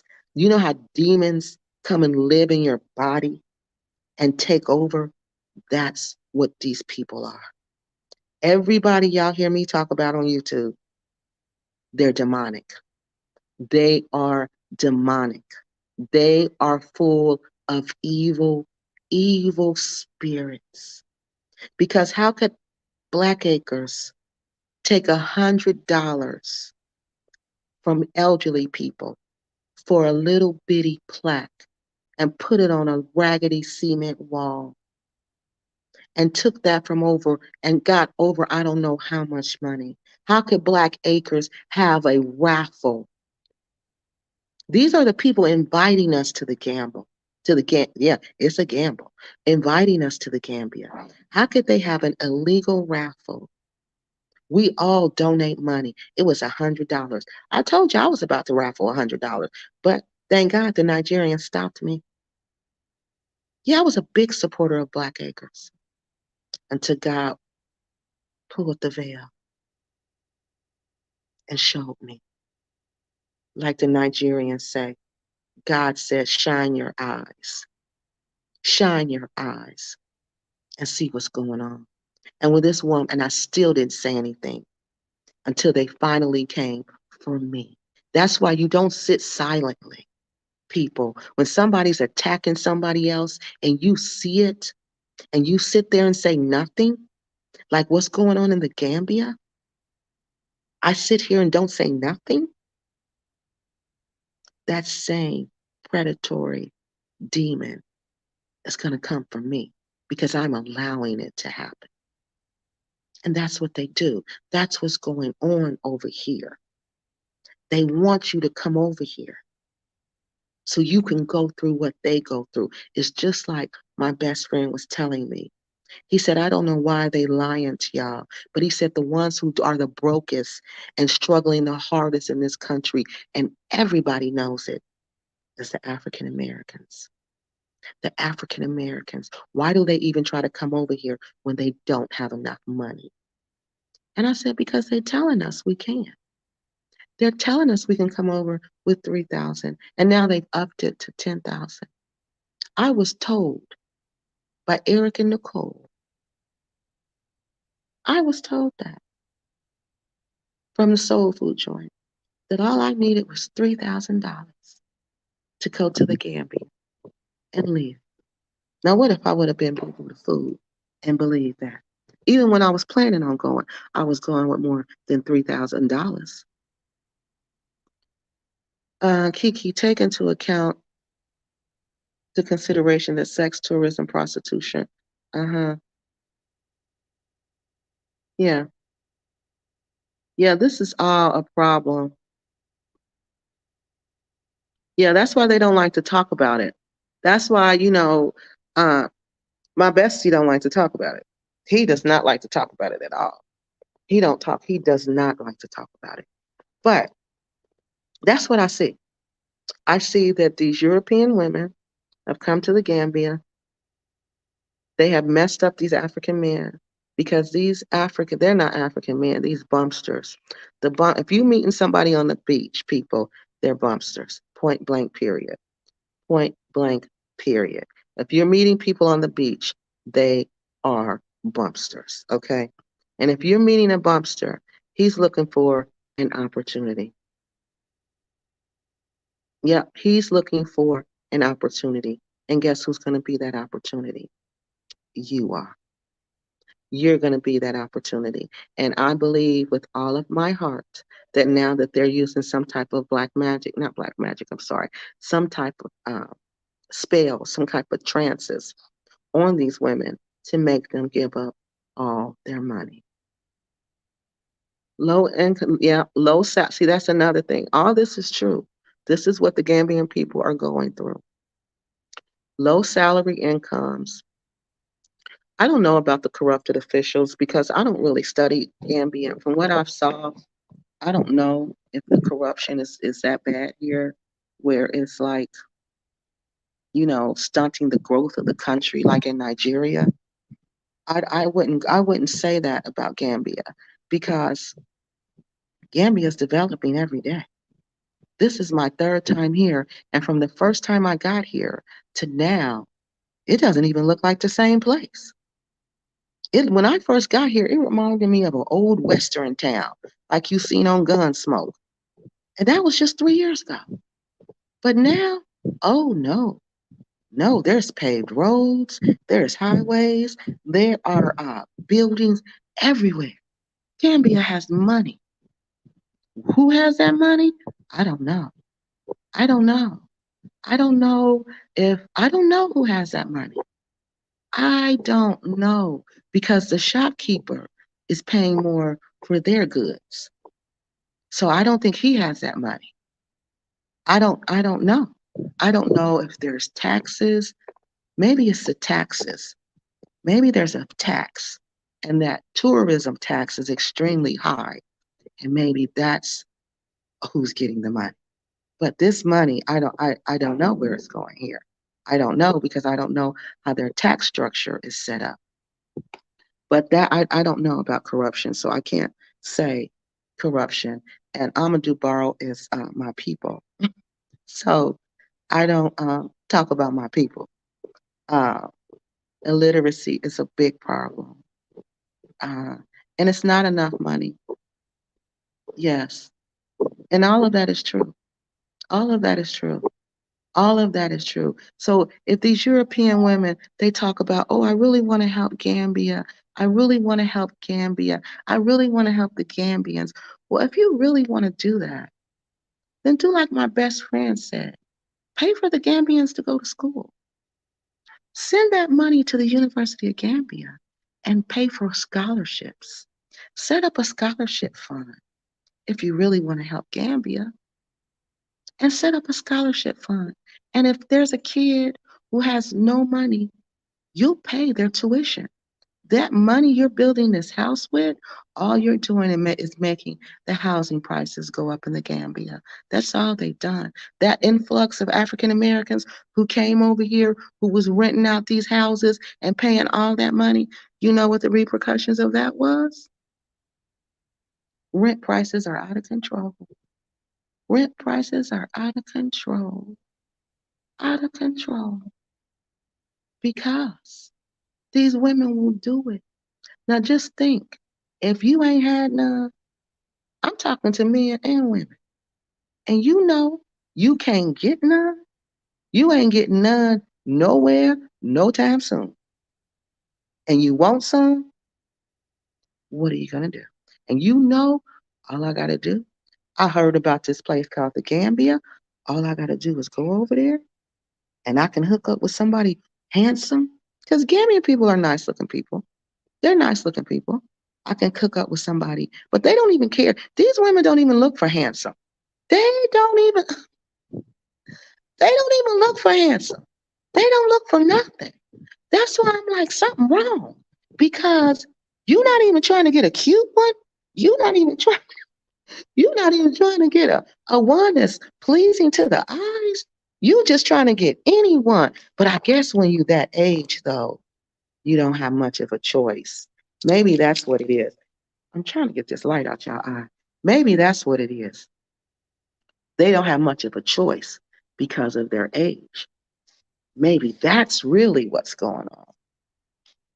But yeah, let me read these comments and then we're gonna get off of here because it's one we've been on here an hour and 37 minutes. Everybody is up. I agree with everything you are saying, especially about them. Yes, it's really bad. And Wonderful wanted me to see if I could interview somebody who knew about the spirituality over here. So I was talking to my bestie to see if we could make that happen. Honey, y'all should have seen how he looked at me. He said, well, I can get you someone who's Islam, who can talk to you about it from an Islamic perspective. But baby, you already know all of that. So that really wouldn't be adding to your conversation. And I said, no, I need to speak to somebody like a marabou. You give me one of them. He looked at me and he said, well, baby, to go to those people, when you go to those people, you have to enter yourself into a very negative environment. And things can get on you and things can happen to you. And he said, I wouldn't even go to one of them. I wouldn't even be around one of them. He said, you have to basically, to enter into that environment, you're exposing yourself to demonic spirits or whatever spirits that marabou has around him. And that's when I was like, oh, that's okay. I don't want to talk to any of them. So I was thirsty. So we won't be doing that because if I have to go there, and I don't even think I want to intermingle with one of them because true marabouts, they're like traditional witch doctors. Like they don't do evil stuff. But these marabouts that these Gambian repats be going to, they go to them to try to put witchcraft on people. So these marabouts over here, I think they're kind of evil. I don't think I know. So that's why I came up with the conclusion that I think they're using witchcraft on these ladies because ain't nobody gonna give you their whole check. Come on, y'all. And go without. I don't care. I don't care how good the you know what is. I don't care if you give it to me from sun up to sundown. Ain't nobody gonna keep giving you their whole check. They may give it to you once or twice, but they gonna get tired of that. They gonna get tired of that. So no, no, no. I don't believe that. Let me go over here. The sun is better over here. I don't believe that. That's why I think so too, cousin. I think they're doing magic. I know they are. I know they are.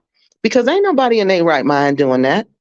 Buying you a house, buying the kids a house, buying everybody else a house. And nobody's doing that for real. Nobody's doing that for real. Buying food and you telling me to my face I'm an opportunity? You telling me that straight up to my face that I'm an opportunity? No, no. What kind of mess is that? What kind of mess is that? You telling me straight up to my face you using me? You telling me straight up to my face all you want from me is what you can get from me? That's what I'm here to take. My sole purpose in life is to take care of you. And they just saying, okay, yes, I'll do it. I'll build you a house. I'll give you a car. I'll do whatever you tell me to do. Nobody in their right mind is doing that. I don't care if you're 75. I don't care if you're 80 years old. You gonna get tired of that. You gonna get tired of cashing somebody out constantly. So something else is at play here. Something else is at play here. Yeah, something else is at play here. Hey, Missionary Love. Hi, Kiki. Believe me, Gambian diaspora who work in the West are supporting Gambians' family much more. Okay, so see this statement right here. Let's get this clear. Okay, let's get this clear because this is not what I said and this is not what I implied. So you must have came in a little late. Okay, I never implied. I clearly said that the people who are doing sex tourism are not Gambians. Most of them are not Gambians. Okay, and the ones who are doing that, the Gambians who are doing it are disowned from their family. Okay. So no Gambian in the United States or in the UK is supporting the bumpster. We're talking about bumpsters. We're not talking about Gambian families. Gambian families are the people that I deal with, the Gambian families. And no Gambian family member has ever told me, you need to buy a car, you need land, you need to build a house. Ain't nobody ever told me that. Ain't nobody even came at me like that. And to the contrary, if anything, I hear, I don't want people to look at you like money. I don't want people, my bestie say, I don't want people to look at you and see you as a tourist. I don't want people to look at you and see you as an opportunity. I don't want that. And I don't like that. That's why I don't take you around touristy places. That's why I don't take you where those people be. Because you're not like those people and you're not here for that. And furthermore, Gambians don't even do that. So we're not talking about the same people, okay? The sex tourist people are supporting their lovers, ma'am. Their lovers. Their lovers. Now, if their lover says, my mom needs 20,000, they're going to give it to them. But if the sex tourists say, don't give my mom nothing, they won't give it to them. So we're talking about two different things. Not one time did I say sex tourism was supporting Gambian families. I've been on here an hour and 43 minutes, and you can look through the transcript, and you won't find that anywhere. You will find me saying the Gambian people are very hard workers. A Gambian family, like my bestie told me, if that Gambian family know you down there and you doing sex tourism for the money, they won't even touch the money. The money is haram. The money is haram. So I could have never implied that sex tourism money is supporting Gambian families because a real Gambian family, a respectable Gambian family, would not even take that money. They wouldn't take that money. It's like at home, we call it blood money. We ain't taking blood money. That's blood money. It's haram here and it's haram in the United States. So no, ma'am, no Gambian family is being supported. Decent Gambian family is being supported by sex tourism. Gambians work. Gambians are very hard-working people. And they work. They work. That's why I said I don't know who these bumpsters are. I had to find out who they were because this is a whole community. This ain't Gambians. So when y'all talk about Gambia and you talk about the people on the beach that y'all dating and y'all pick up and y'all marry, make sure you say bumpsters. Do not say Gambian men because you're not married to a Gambian man. You're married to a bumpster. Okay? So y'all need to get that clear. So we're talking about bumpsters, not Gambian men, because Gambian men and women do not participate in the sex trade, and neither would they accept any money from it, because the money is just like participating in the act. So, no, ma'am, I never said that, and I never even implied that. But thank you for your comment. After the magic finish, the money, you die. No money, no use. But that's not exactly true, is it, y'all? Because after the money's finished here and you all of a sudden die, if I'm married to you, what do you get? You get my retirement check. And if I'm disabled and retired, you're going to get my disability check. So you're going to get 2 checks. And guess what else you're going to get? You're going to get permanent residency to the United States. So you don't just die. No, you don't just die. There's a whole new set of collecting skills that go into play once you die. Yeah, they get all that because that's your spouse. That's your spouse. Just like your American spouse would get all of that, your Gambian spouse will get all of that. All of it until he dies. And if you adopt his children, guess what? They're going to get it too until they die. Y'all need to think, people. We got to be more careful. We got to be more careful. Of course, those old ladies support some Gambians too. But the amount of money diaspora and Gambians send to their people, to the Gambia, is a much bigger part. But we're not talking about that, visionary of love. We're not talking about that. It doesn't bother my soul that Gambians send, they're sending tons of money back here. That doesn't bother my soul. I believe Gambians do that. Gambians are good people. So I believe that they do that. And they're hardworking people. We're not talking about that. We're talking about the trade. We're talking about the people. Nobody said that people in Gambia are living off that because they're not. I just said, I don't know where that money going. I'm sitting up here trying to figure it out. I'm trying to figure it out because that's a lot of money, y'all. People, that's a lot of money. Where does it stop? Where does the money stop? I can't even follow the money because I don't know where it goes. I don't know about the taxation system in the Gambia. I don't know. So we're not implying, and neither have I said one time, that we're talking about European women who have went to the Gambia and who have totally destroyed good African men and who don't understand the sugar mama game and then went over there and destroyed the sugar mama game. That's what we're talking about. That's what we're talking about. And how the repercussions of that are the economy is outrageous. Everything is high.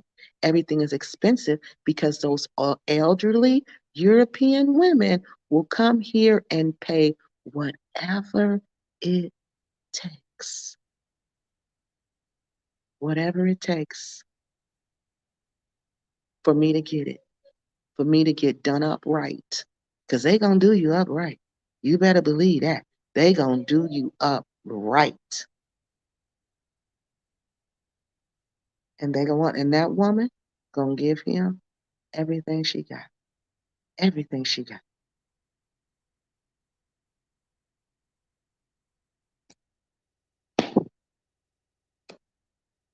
Yeah, a lot of the repets are working class, but you can make a lot of money in the United States as a worker, as a working class, especially in manufacturing. You can make a lot of money as a manufacturer in the United States. You don't need a degree in the United States to really make money. Most of the people who are non-degreed make more money than the people with degrees. So education, I just did education because I liked it. I liked being smart. I was very smart and I liked it. White European foreigner, foreigner said European. Yeah, yeah. And that's another thing. The P word. Yeah, that's bad. That's bad. Many European marry those Gambians. They are up. They are up for love too. Okay. They do marry. I told y'all that. They get married. Hmm. They do marry them. But this is my issue. You don't take care of no you don't take care of no African man. You don't take care. Let me repeat that. You do not take care of an African man. You do not support 100% an African man. You don't do that. You don't build an African man a house. You don't buy an African man a car. You don't do that. You don't do that. And the fact that they're letting you do that tells me they're not even real African men. They're not even real African men. Because won't no African man let you do that. That ain't a man. A man supports his wife. A man supports his woman. Now, there's nothing wrong with helping. Even the Quran says that if your wife has money and she wants to help, support, she can. But it ain't her responsibility. And if she say, I'm not paying nothing, if I come to Gambia and say, I'm not paying a dime, guess who gonna have to pay? Guess who gonna have to pay everything? Or you won't see me. That's how it go in Africa. That's how it going. That's the fun about dating African men because an African man is a gentleman. He's a gentleman. He has class. He has style. He has swag. He treats you with respect. He treats you with dignity. He takes care of you. But these European men done came to the Gambia and messed them up. They done destroyed perfectly good African men. Now they looking for an opportunity. They not only looking, y'all, they told me they was praying. They praying for an opportunity. I said an opportunity. What's an opportunity? The 80-year-old European woman? Yeah, yeah. Everybody want that. Everybody want that. Everybody young. And I'm like, wow. Wow. That's why you see 26 and under acting like that. These girls I'm telling you about, they're not grown women. They're little girls. They're little girls. We don't even date the same type of men. But in Gambia, we do. Well, no, they don't date the type of men I date. I'm sorry. They could never do that. They could never do that. But in their little minds, they think that. Because these Europeans have come here and given them some euro for their cookies or their soda pop. And now they done got the whole African game messed up. The whole African game. So it ain't about love. This ain't none of this I'm seeing about love. In the communities, it's about love. When I see the two couples walking down the street holding hands, I think that's cute. That's about love. When I see my friends and their wives making it together, that's about love.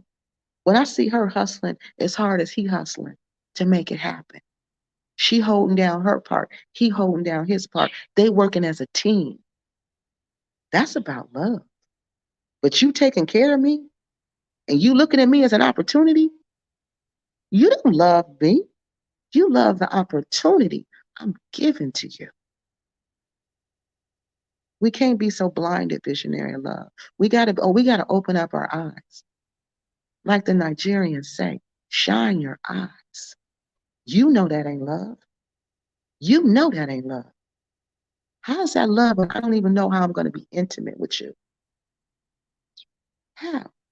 And everybody and anybody know African men are extremely visual.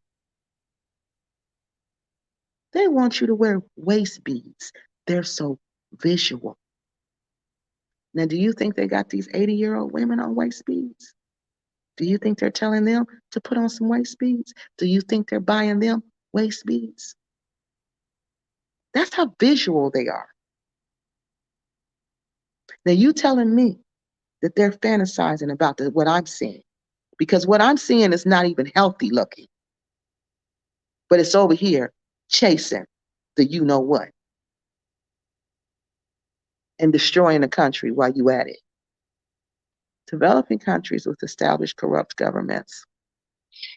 Yeah, yeah, but yeah, that's true. Uh, I see male and female prostitutes video. Sexual tourism is high in, oh God, here we go. It's high in any country. You can't even make that statement right there sounds ridiculous. Look what you just said. You said sexual tourism is high in any country. How do you know that? And how can you make that statement? How can you say it's high in the United States compared to what? What are you comparing it to? Before you can say it's high, there has to be a low. So you got to say there's a country that has low before you can say there's a high. So, Mr. Brown, come on, come on. The intellectuals are on this channel. If you are impoverished, it's easy to manipulate a person that has no means to financially evolve. It is. It's very easy. It's very easy. But sex tourism in the Gambia is extremely high, sir. This ain't normal. This ain't like prostitution in the United States. It ain't like that. It ain't like that. It ain't like that. Okay? It ain't like that. It's hurting these people. It's stunting the growth of their youth. Do you know how young, and Mr. Brown, please forgive me if I sound like I'm being mean. Okay, I don't mean to. Sometimes I get passionate about things I'm talking about, okay? And I've never talked to you before, so I don't want to, just sound like I'm being mean, okay? But this is really bothering my soul because I can see, because, my background is in urban development, urban planning, economic development. I only quit doing that because I couldn't take what they do. The poor people don't matter. The uneducated people don't matter. Decisions are only made for the people with money. Everything is done to benefit those with money. And when I saw that as a professional, I couldn't do it anymore. So then I went back to school and I got into education because I said, at least I can teach people to have their own power. And I can teach people how to read. I could teach people how to write. And I could teach people how to do arithmetic. And nobody will ever be able to take that away from you. Never can they take away your power to read, your power to write, and your power to do arithmetic. That's why I went back to school. And that's what's going on in Gambia. This sex tourism is hurting these people. If it was cool and nothing was going on and I didn't even notice it unless I was participating in it, I wouldn't have nothing to say. But if I notice it and I'm bothered by it, I can't even drive by Senegambia without feeling like something dirty is crawling on me. And I'm in the car and he telling me, baby, they're going to Senegambia Strip. There you go. You're going right there. I said, oh, no. I said, that's it? He said, yes. I said, no, I'm not going there. He laughed so hard at me because I was scared. I said, I'm not going over there. And I'm definitely not going over there without you. And he said, I told you, baby. I told you. But he had arranged for, one of our good friends to go with me just so I could see it. But nah, I'm not ever going over there, y'all. Y'all shouldn't go over there either. If you go over there, you better be careful somebody don't put something Mickey you up. You know what I'm saying? You are accurate on the Dusty Divas and the travel with Gambia. Yeah, yeah, that's what they did. That's what she did. She was the only black one that I found who did that. I don't even, Phoenix Rain didn't even do that. She was the only one out of all the people who went to Gambia that was participating in the trade. Cynthia's best friend. And that shows you the caliber of Black Acres. Look at the company they keep. That's why, you know what? This is so sad to me. It's so important. It's so important because people are coming, like these Americans are coming to the Gambia soul searching. And they're going to get over here and see some stuff that's going to rock their world and make them mad. Because it make us mad. It make us mad. Like one of the ladies, I think it was Miss Pat, said she was at the beach, the same beach I was at earlier that day. Now, when we got there, I did see all the elderly Europeans, and I was shocked. It was like a movie. I thought I was in a movie because, for one, it looked like a nursing home because that's the only place I've ever seen that many elderly people at a skilled nursing facility. So it looked like that, okay? But then you see all these young Gambian men. I'm not going to say they're Gambian men. These young bumpsters. You see these young bumpsters. And a couple of them were nice looking because I was looking. I wanted to see what they looked like. I was trying to figure out what was going on. I was trying to get the vibe, what was going on with them. And they sit up, then they go up to them. They watch them. I guess they see who they think is the most vulnerable. And then next thing you know, they ease their arm around her neck. And honey, by that time, he got her. Because she smiling, she happy, she good to go then. They going to get up and leave after a while. So that's how it goes down. That's what I've seen of it. But I don't know. I don't know the rest of it. Kiki, there's such a cool documentation from those Black British. What? There is such a cool documentation from those Black British about this topic. Believe me, both Black and white are doing this. I said they are. You didn't hear me say Miss P was Black and she was from the UK? I said the Americans. I said there was only one American. There was only one American I found who was over here paying to play. Okay? But no, on the documentary, Miss P was gladly letting it be known that she goes to Gambia to sleep with the Gambian bumpsters. Bumpsters. The UK are not African American Blacks. We are completely different. Our mindset is completely different. So just because we're Black don't mean we're the same, okay? We don't all think the same. There was even a disgusting Black American on, bragged on. I don't know what that is. What you talking about, Visionary Love? Okay, who bragged on YouTube about, I saw it. I saw that. But you know why?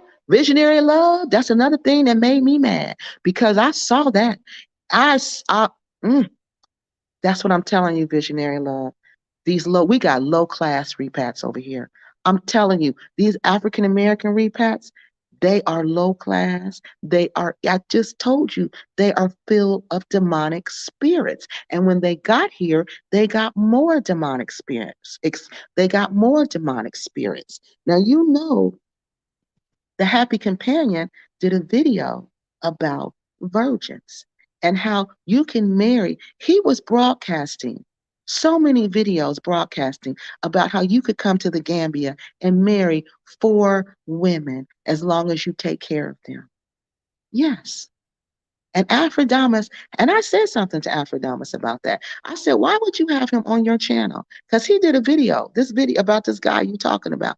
That's where I saw the guy at. And I said something on that video, I did, that your friend is the one who inviting these people over here, and you don't have nothing to say about that. Because they're putting, and so men who like young virgins, I guess it's men out there who like young virgins. Y'all know what that tell me about them, what committee they are on. You know they're on that committee, what is it? IBT committee? Wait a minute. Yeah, the IBC committee. They're members of the IBC committee. Okay. Anybody, this is just my personal opinion. They're a part. Oh, I can say it. It's no bad words. They're a part of the itty bitty committee. Okay. Do y'all know what the itty bitty committee is? Anybody who wants a young version is part of the itty bitty committee. Okay. Enough said. If you don't know what the itty bitty committee is, somebody tell them. Yeah, those are the only person who advertised that. Okay, yeah, I'm gonna have to go. Let me hurry up. I like to go to live concerts, cultural dances, and eat in Senegambia, no matter what people say or think. That's nice. That's nice. That's nice, visionary of love. That's really nice. And I'm happy for you that you found your peace on earth. Okay. But my peace on earth is seeing an end of Senegambia the way it is. There's so much more the government could do with Senegambia. They could turn that into a real tourist attraction. They could they could market it to people who want to go on spiritual journeys. They could market it to African Americans who are searching to go home. Even though the Kunta Island stuff is fake, even though Alex Haley made up the fake story, they could still market that. They could say African Americans come home to what's the name? Kunta Island, James Island. Come here to Gambia for tourists to find your roots in Africa. You don't have to do sex tourism. You know how many of us will be flying over here? Do y'all know how much weight I lose in the Gambia when I get here? Do weight loss tours. Market weight loss tours. Oh, come to the Gambia, eat our fresh fruits, picked right off the trees, our mangoes, our watermelons, our bananas. You're guaranteed to lose those extra pounds that you don't want. Go hang out at our beaches. Go walk along the beaches. You'll lose weight instantly. There's so many things you can do with Senegambia instead of making it a sex tourism place. There's people who are into healthy eating. Make it a healthy eating. Oh, we have healthy eating. We have vegan places here. We have vegan restaurants. We have organic vegan restaurants, all grown natural in Africa. Spirituality. I would even go to this. Big spirituality conferences. We want to know about traditional West African spirituality? You want to get in touch with your ancestors? You want to know how to reach the spirit world? Come to Gambia. We have conventions. Where we teach you. We have conferences where we teach you those things. You know how many people all over the world will pay for that? Those things I just named? And they have nothing to do with sex. And if you want to have sex when you're there, then go ahead. If you meet somebody when you're there, then go ahead. If you fall in love while you're there, then go ahead. But your sole purpose in going to Gambia will be to edify yourself, to make yourself better. And while you're bettering yourself, you're giving back to the Gambian community for allowing you to do that with your money. Then I could see, okay, I'm paying all this money. Oh, I'm paying all this money. Okay, I'm going to go to the spiritual conference. I'm going to learn stuff I've never learned before. I'm going to meet people I never learned before. I'm going to spend time in the spirit world that I've never spent before. Yeah, it's worth it. I'm going to pay for that. Oh, I want to go on a weight loss tour. Oh, they're going to give me, I'm going on a fresh fruit tour where I just eat all kind of fresh fruit. Everything I eat is fresh, picked from the Gambia, no rice, no meat, no nothing, just fruit and vegetables. That's it. Let's do that diet. Let's do that tour. Lose weight instantly. We can do that. Just like we market sex tourism, we can market that. You just got to turn the ship. It take a long time to turn the ship, but the tourism minister is turning the ship because he's tired of it too. He's tired of it also. And he knows there's other ways to make money.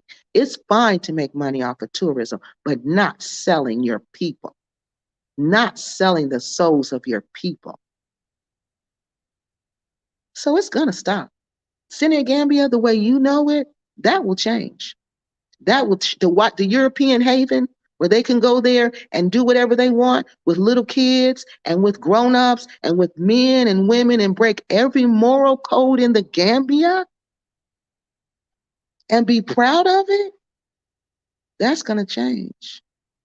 That's not going to be here. That's not going to last. I'm telling you, Gambia is on the rise. It's on the rise. It's on the rise. And it ain't going to let nobody stop them. No, from what I see, they're aggressively growing. Aggressively growing. That means they will stomp any person, place, or thing that tries to rise up against them and stop their growth. And they know this sex tourism makes them look bad. They know they want to be taken responsible. They want to be taken as a serious contender like Nigeria. They want to be taken seriously like Nigeria. Can I say that again? Like Nigeria. So, to do that, you have to position yourself a certain way. And that's what they're doing. So, this is going to stop. Give it some time, people. Long as we stay on it, long as you check your people and I check my people, long as we keep African Americans, long as we keep each other in check, whenever we see somebody doing it, we say something. Like we say, like we tell the kids, when you see something, say something. When you see an African American acting out of pocket in the Gambia, you say something. You don't just sit there and act like you don't see it. You say something. When you see an African American disrespecting their Gambian employees, smacking their Gambian employees, Asia Freak, Asia Africa, whatever her name is, you have to say something. You can't just let these things go on unchecked. You can't. These Europeans, they're not checking each other. They're telling each other to come on. They don't even got the black ladies in on it. The black UK European, well, the black Europeans are coming. They doing the same daggone thing. And bragging about it. And bragging about it. I don't think the European blacks see Africans as themselves. I don't. If they don't have a connection here, like know their family is Gambian, I don't think they see Africans as themselves. I don't. If I'm wrong, please let me know. But the reason I say that is How can you come over here and proudly participate in the trade, and you're African American, and these are your people? And then you sit up and say, she was talking about the little African boy, the little Gambian boy. I guess he didn't have much. The Bumpsters don't have much. So she was like, and after he take care of my nunu, after he give me what I need, I tell him, now go get your socks and go. Yeah, yeah. That's why it's going to stop, because you're disrespecting the Gambian. You're disrespecting that country. Whoever's doing that, you're disrespecting that country. Point blank, period. If you taking care of an African man, if you buy an African man a house, if you buy an African man a car, if you taking care of that man, you messing up that country. And you messing him up too. Because he wasn't raised like that. He was not raised like that. You messing up his purpose. He's not going to know his purpose anymore. Peter, they don't know their purpose anymore. The purpose to them now is to look for opportunities. And I told y'all what the opportunities were. Okay, y'all, I'm about to get off now.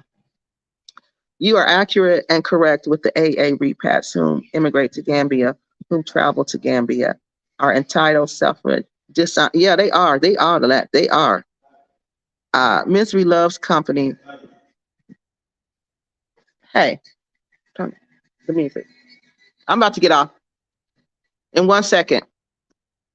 Thank y'all for being so patient.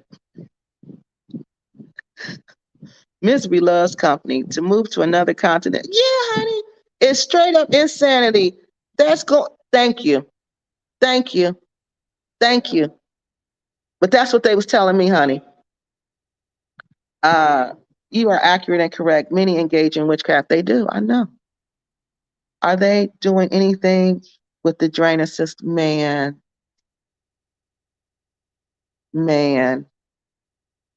Wait till I show y'all this video. The main streets are fine. Like the main highway, those are good now. But now they got to get the side streets. Now all the water is in the side streets. Wait till y'all see. We went to the market yesterday and it rained. When y'all see what we had to go through, whew, I was like, I can't even believe it. So no, not yet. No, not yet. They haven't gotten to that part yet. But who goes back there? Only the locals. You see what I mean? With government, from government's perspective, they are concerned about the people who are spending the money. That's their first priority. So we want to make where the people spending the money clean and passable. We want to take care of that first. That's how government looks at it. The people who live inside the community, we'll get to you when we get to you, if we get to you. Especially if you ain't paying taxes. You can just wait. Oh, thank you, cousin. Thank you so much.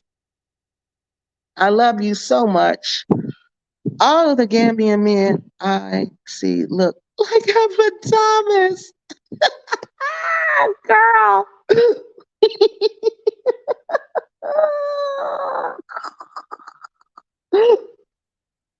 No. Afrodamas look like my grandma told me, don't talk about how nobody look. Okay. She just stopped me. Y'all see how I stopped? She said, you better not say it. So, no, they don't look like Afrodamas. No, the Bumpsters look like Afrodamas. Now that's the look of the Bumpsters, that look, but the Gambian men don't look like that. No, they're more neat. They're like clean shaven. They don't have hair. Most of them don't have dreads. They have, they keep their hair cut low. They dress conservatively. They don't look like that. You are silly. You said, is that handsome?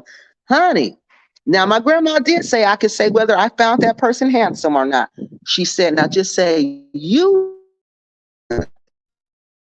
Afrodamas.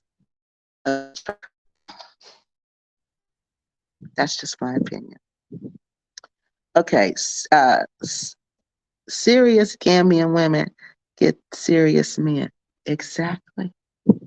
Exactly. Exactly. Exactly. Serious women get serious men. I don't care where you are. At the United States, Africa, the UK, Europe, the Netherlands, wherever. Sweden, I don't care. Germany, serious people attract serious people. Yes, they do. Look, it's Crazy Boy. Hi, Crazy. I miss you, dude. It's not the same without you. Man, I really miss you. Dad, Gambia is not the same, y'all. Quasi is not here right now. And it is not the same. I miss my friend. You are a hero of the moment. You had the courage to stand against the high level of evil. And do you know that's what my best friend told me? When I told him everything those people were doing and how they were trying to do juju against me, he could not believe it. He said, Baby, you are fighting a spiritual war against evil people. And I said, I know. And I said, do you think I'm going to be scared? Do you think I'm going to bow down? Do you think I'm going to stop? I said, do you know every time those people step to me, all I hear and all I see is David in the Bible when he slew Goliath. And when all the warriors were scared, they were all scared. Like everybody's scared to stand up to these people in the Gambia. They're all scared. But David wasn't scared. David was little. He was the littlest one, and he wasn't even a warrior. He was a shepherd. He was tending the sheep. And then he heard Goliath, and they were battling. And the Philistines and the David's people were scared of him. The Israelis were scared. And David came out with his slingshot and his rocks. And he said to Goliath, who is this foul Philistine that dares to defile the army of God? And that's how I feel about them. Who are these foul Philistines that dares to defile a representative of God? Because I represent God and God lives inside of me. And who do you think you are that you're going to try to defame my character and try to destroy me? Because I'm telling the truth about you. Because you're liars and you're evil and you're scammers.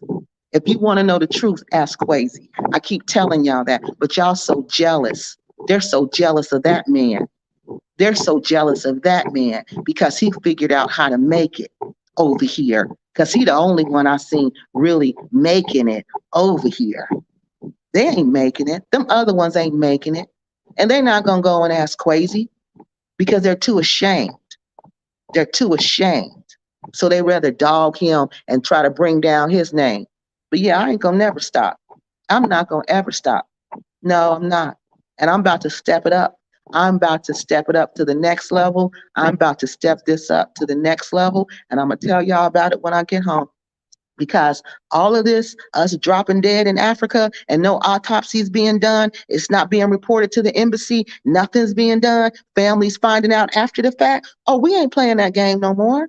Oh, we're not playing that game no more. No, we're not playing that game anymore.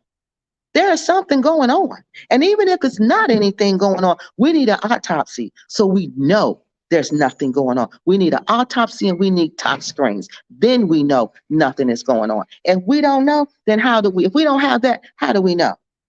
Oh, somebody said, because Miss Beverly had cancer. She had cancer. Because she had cancer, that people, y'all, do y'all know people who have cancer live for long times. And just because you have cancer, that is not an automatic death sentence. That's why we do autopsies and tox screens because we need to know what was the cause of death.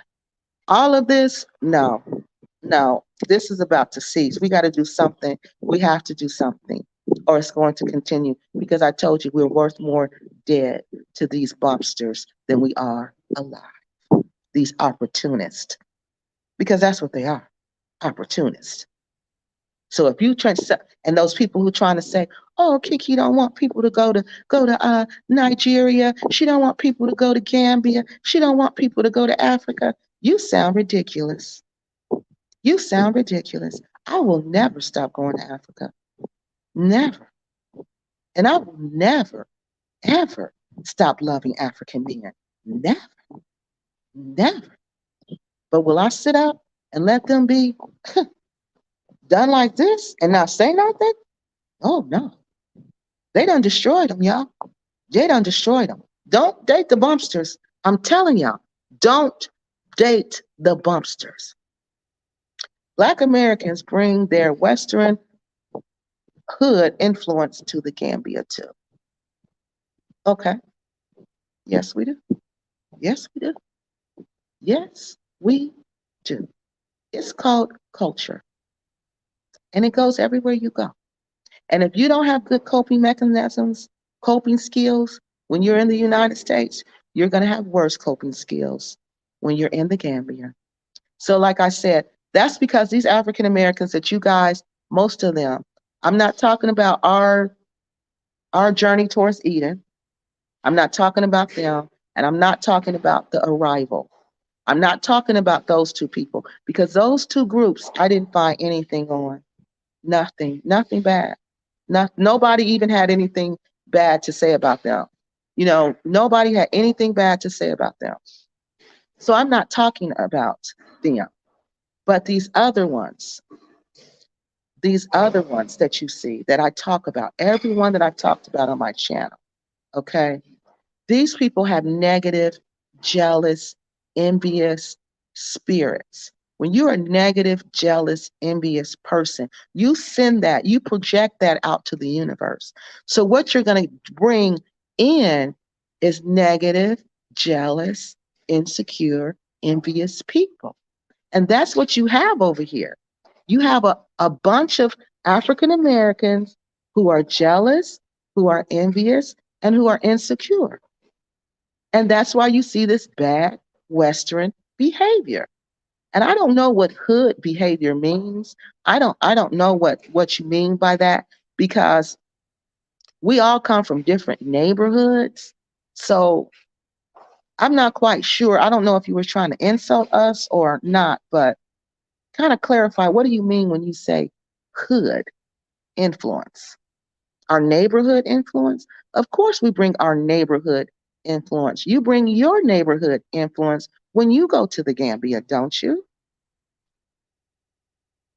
I think that was a an attempt at an insult, y'all. I was told by a Gambian how they presented themselves wholly naked, everything hanged out in the restaurant at a beach. You was told what? I was told by a Gambian how they presented themselves wholly naked, everything. Who are you talking about? Them 80-year-old Western women? Because that's what they be having on. Look like bras and panties. And honey, they be sitting up there. You must be talking about them. Because honey, honey, honey, honey. And I got meat on me. Trust me, I got some meat on my bones. And I do not walk around with no swimsuit on. I do not walk around like they. Them 80-year-old, 70 and 80-year-old European women, y'all, they walk around with their panties and bras on. They call them two-piece swimsuits, but they look like panties and bras. I kid you not. In this Muslim conservative country, they walking around like that. Yes. And I'm not saying that the African Americans ain't doing it either, because at least they got some. Lord, no. Okay. They told me don't say that. Strike that. I'm not going to say that. But there's a lot of people walking around here with nakedness. But the shamefulness is when you're an adult, an 80-something-year-old woman, and you don't even have no hips, you don't have no curves, you don't have no meat on your bones. Your skin is literally sagging off your bones. I'm not lying, y'all. I wish I was lying. I never seen nothing like that before in my life. And I am disturbed because they all walk around like that. Hugged up with a 26-year-old.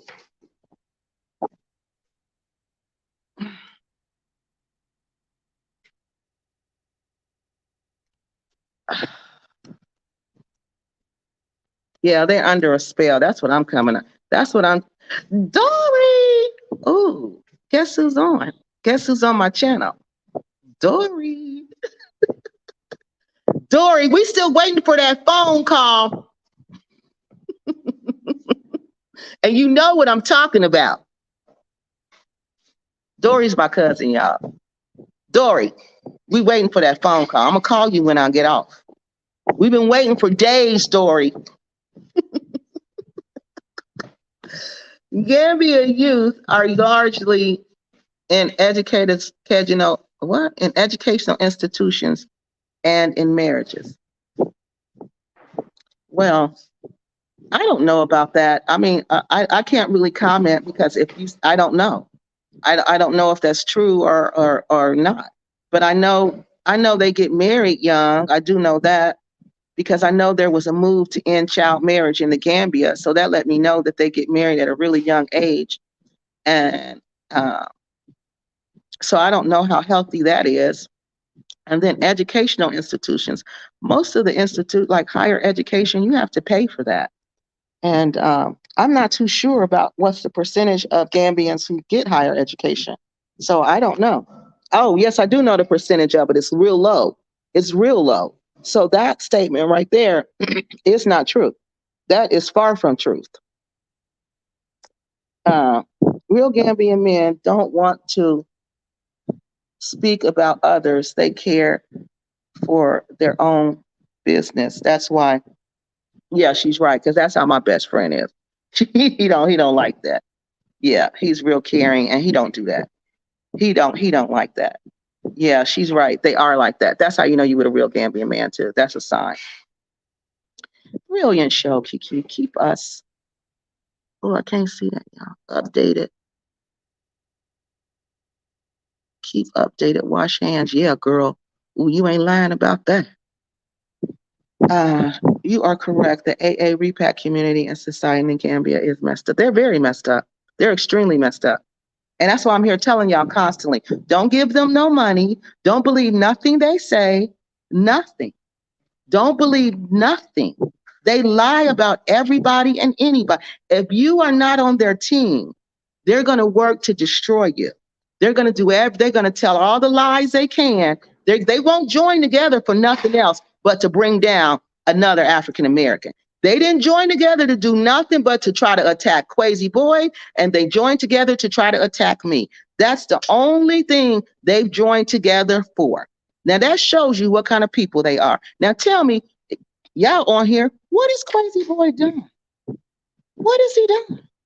Because I'm still waiting to find out because I can't find it. What has he done? He's blended successfully because I've been to this man's house several times. He's blended in successfully into the Gambian community. He has Gambian children. He has Gambian wives. He's respected in his family. He's respected in his community. He goes back and forth to the United States and to America. So you tell me, you tell me what kind of people are these? And then they decide they want to attack me because I won't play their reindeer games. Because on my channel, I will give anybody a voice. I don't care if you don't like me. You can say, Kiki, I can't stand you. You get on my nerves. You talk too much. But can I come on your show and tell my story? Guess what I'm going to say? You sure can when you want to come. They don't like that. They don't like because I open up my show to everybody. I give anybody a platform. I'm a voice for those who don't have a voice. That's how I pride my channel. So when I gave Mr. Elvin a voice, that's when they got mad. That's when they got mad. That's when they got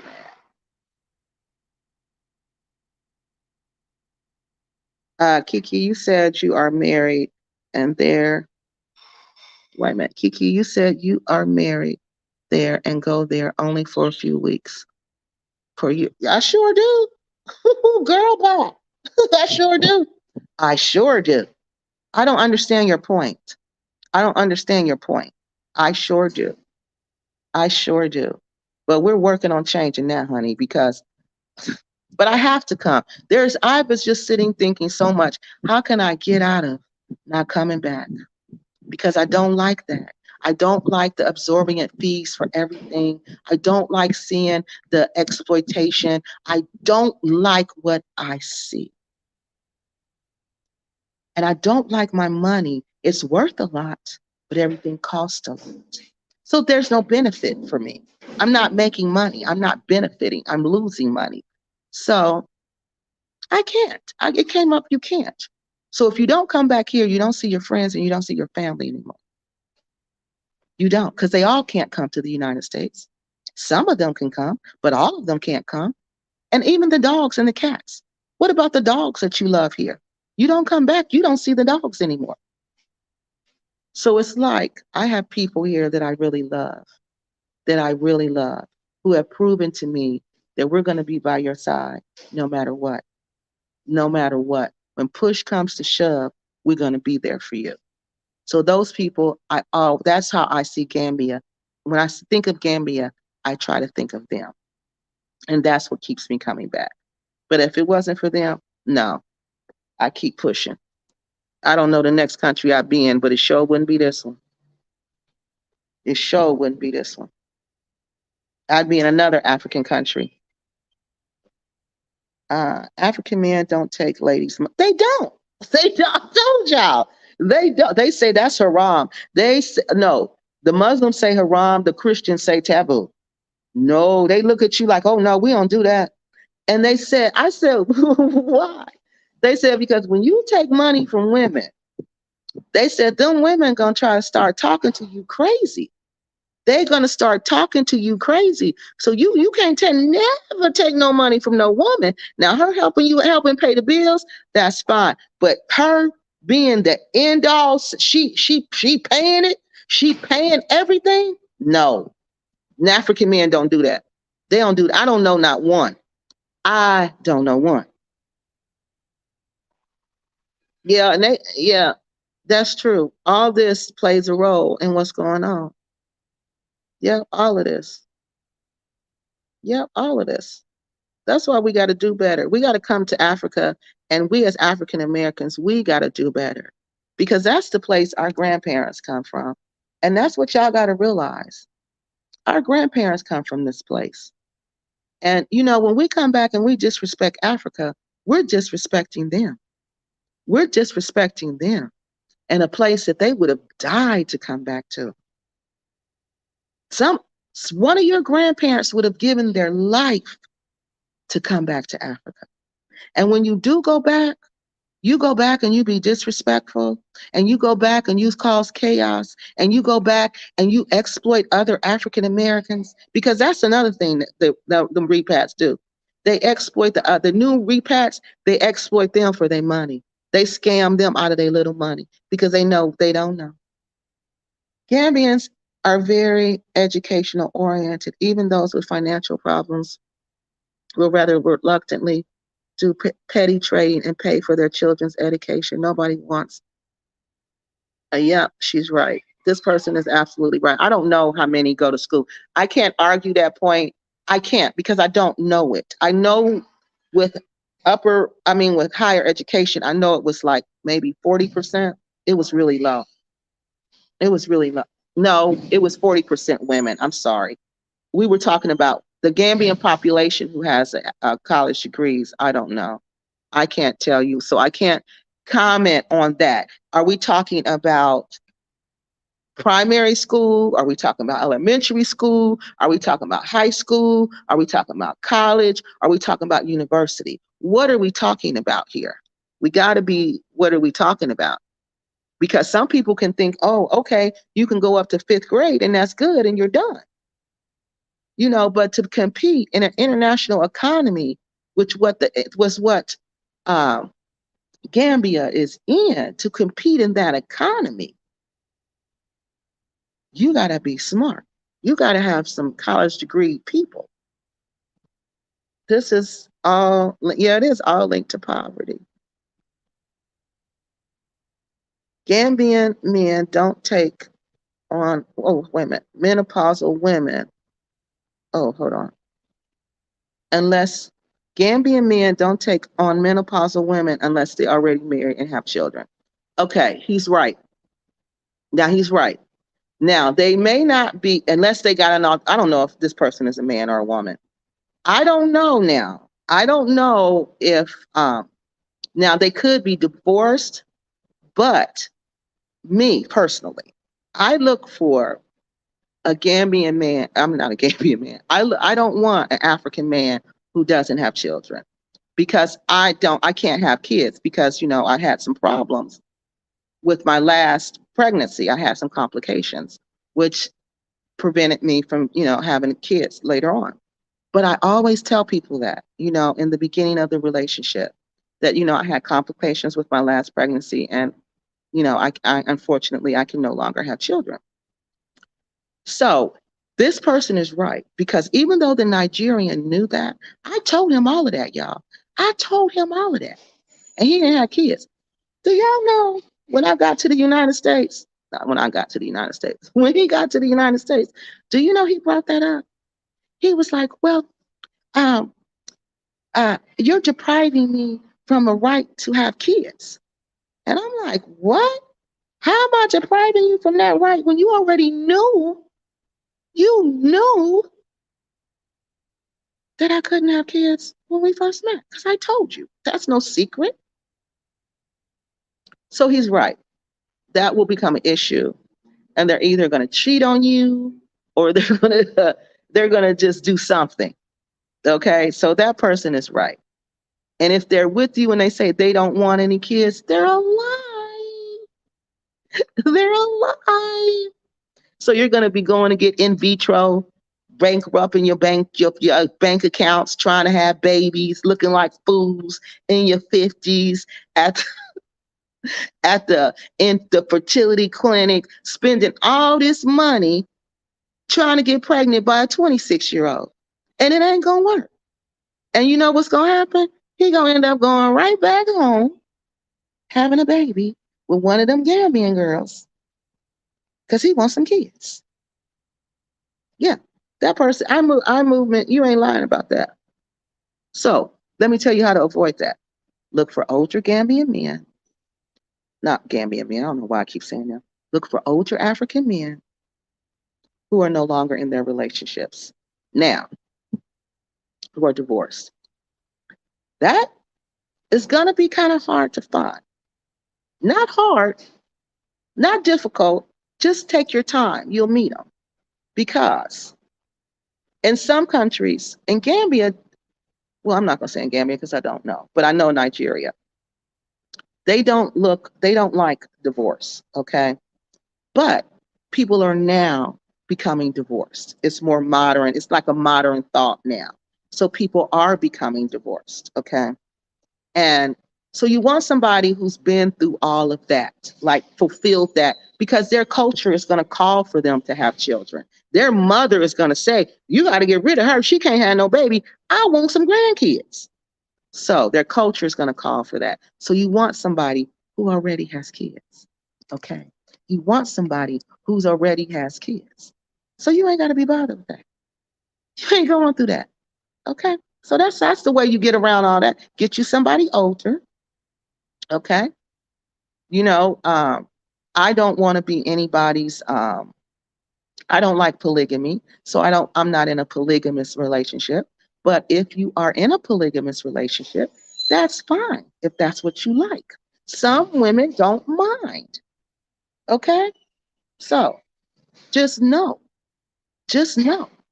that this eye movement is right. They are not attracted to them type of women because they know they need kids. All about keeping the Gambian bloodlines. If you can't provide children, you better have your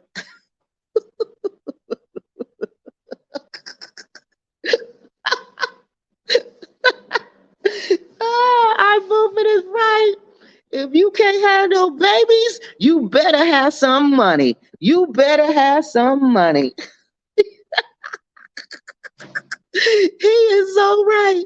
You better have some money if you ain't got no baby. If you can't have no babies. Yes, Kiki, you're right. Sex tourism is high. Yeah, it is. Right. That was funny. That was funny. But he's right. Fact, he's right. I don't know if this a man or a woman, but that y'all better listen to that. You better your whole game plan better be about that. Or you gonna end up with that Nigerian I ended up with, who when he got here said I was depriving him from his right to have a baby. So y'all know what that meant. He was going to start cheating on me. And guess what he did, y'all? He started cheating on me because that is his right as a man, as a Nigerian man. That's his right to have a baby, even if it is sleeping with a woman at his job in my car. I'm sorry. I'm sorry. I shouldn't have said that. I'm sorry. God forgive me. I said I was going to stop. I'm going to stop being bad, y'all. I'm going to stop being bad. I'm going to stop. I'm going to stop being bad. Okay. Sex tourism is high in Gambia. Yeah, that's true. Oh, God, that was funny. Y'all, it was almost 3 hours. Ooh, I think I'm going to be in trouble when I get off of here. Y'all going to get me a lecture. Whew. So why do repats demand the poor, hardworking people? What? So why do repats demand the poor, hardworking people for local prices always want the cheapest, knowing about their condition, local condition? I don't understand the question. So you want them to pay the $2 price? So you want them to pay a tourist? You want them to pay a tourist price? That's what you want them to. I don't understand that. You talk about that all the time. That you be wanting us to come here and give Africans extra. See, that's what I mean. That's the mentality that's messing up. That's that European. Give. I'm gonna give you, and you ain't gonna take care of yourself. And I'm gonna make you needy on need. I'm gonna make you so dependent on me that you can't even feed yourself. Why do y'all want to do that? Why do you want to do that? If it's the local price, give me the local price. I'm here. I'm locally. I'm not internationally. What are you talking about? I'm local like you local. Why overcharge me? Everybody in this system is being overcharged. Why would you overcharge me more? That's the question. That's immoral right there. So why? That's why. That's why. Why are you doing that?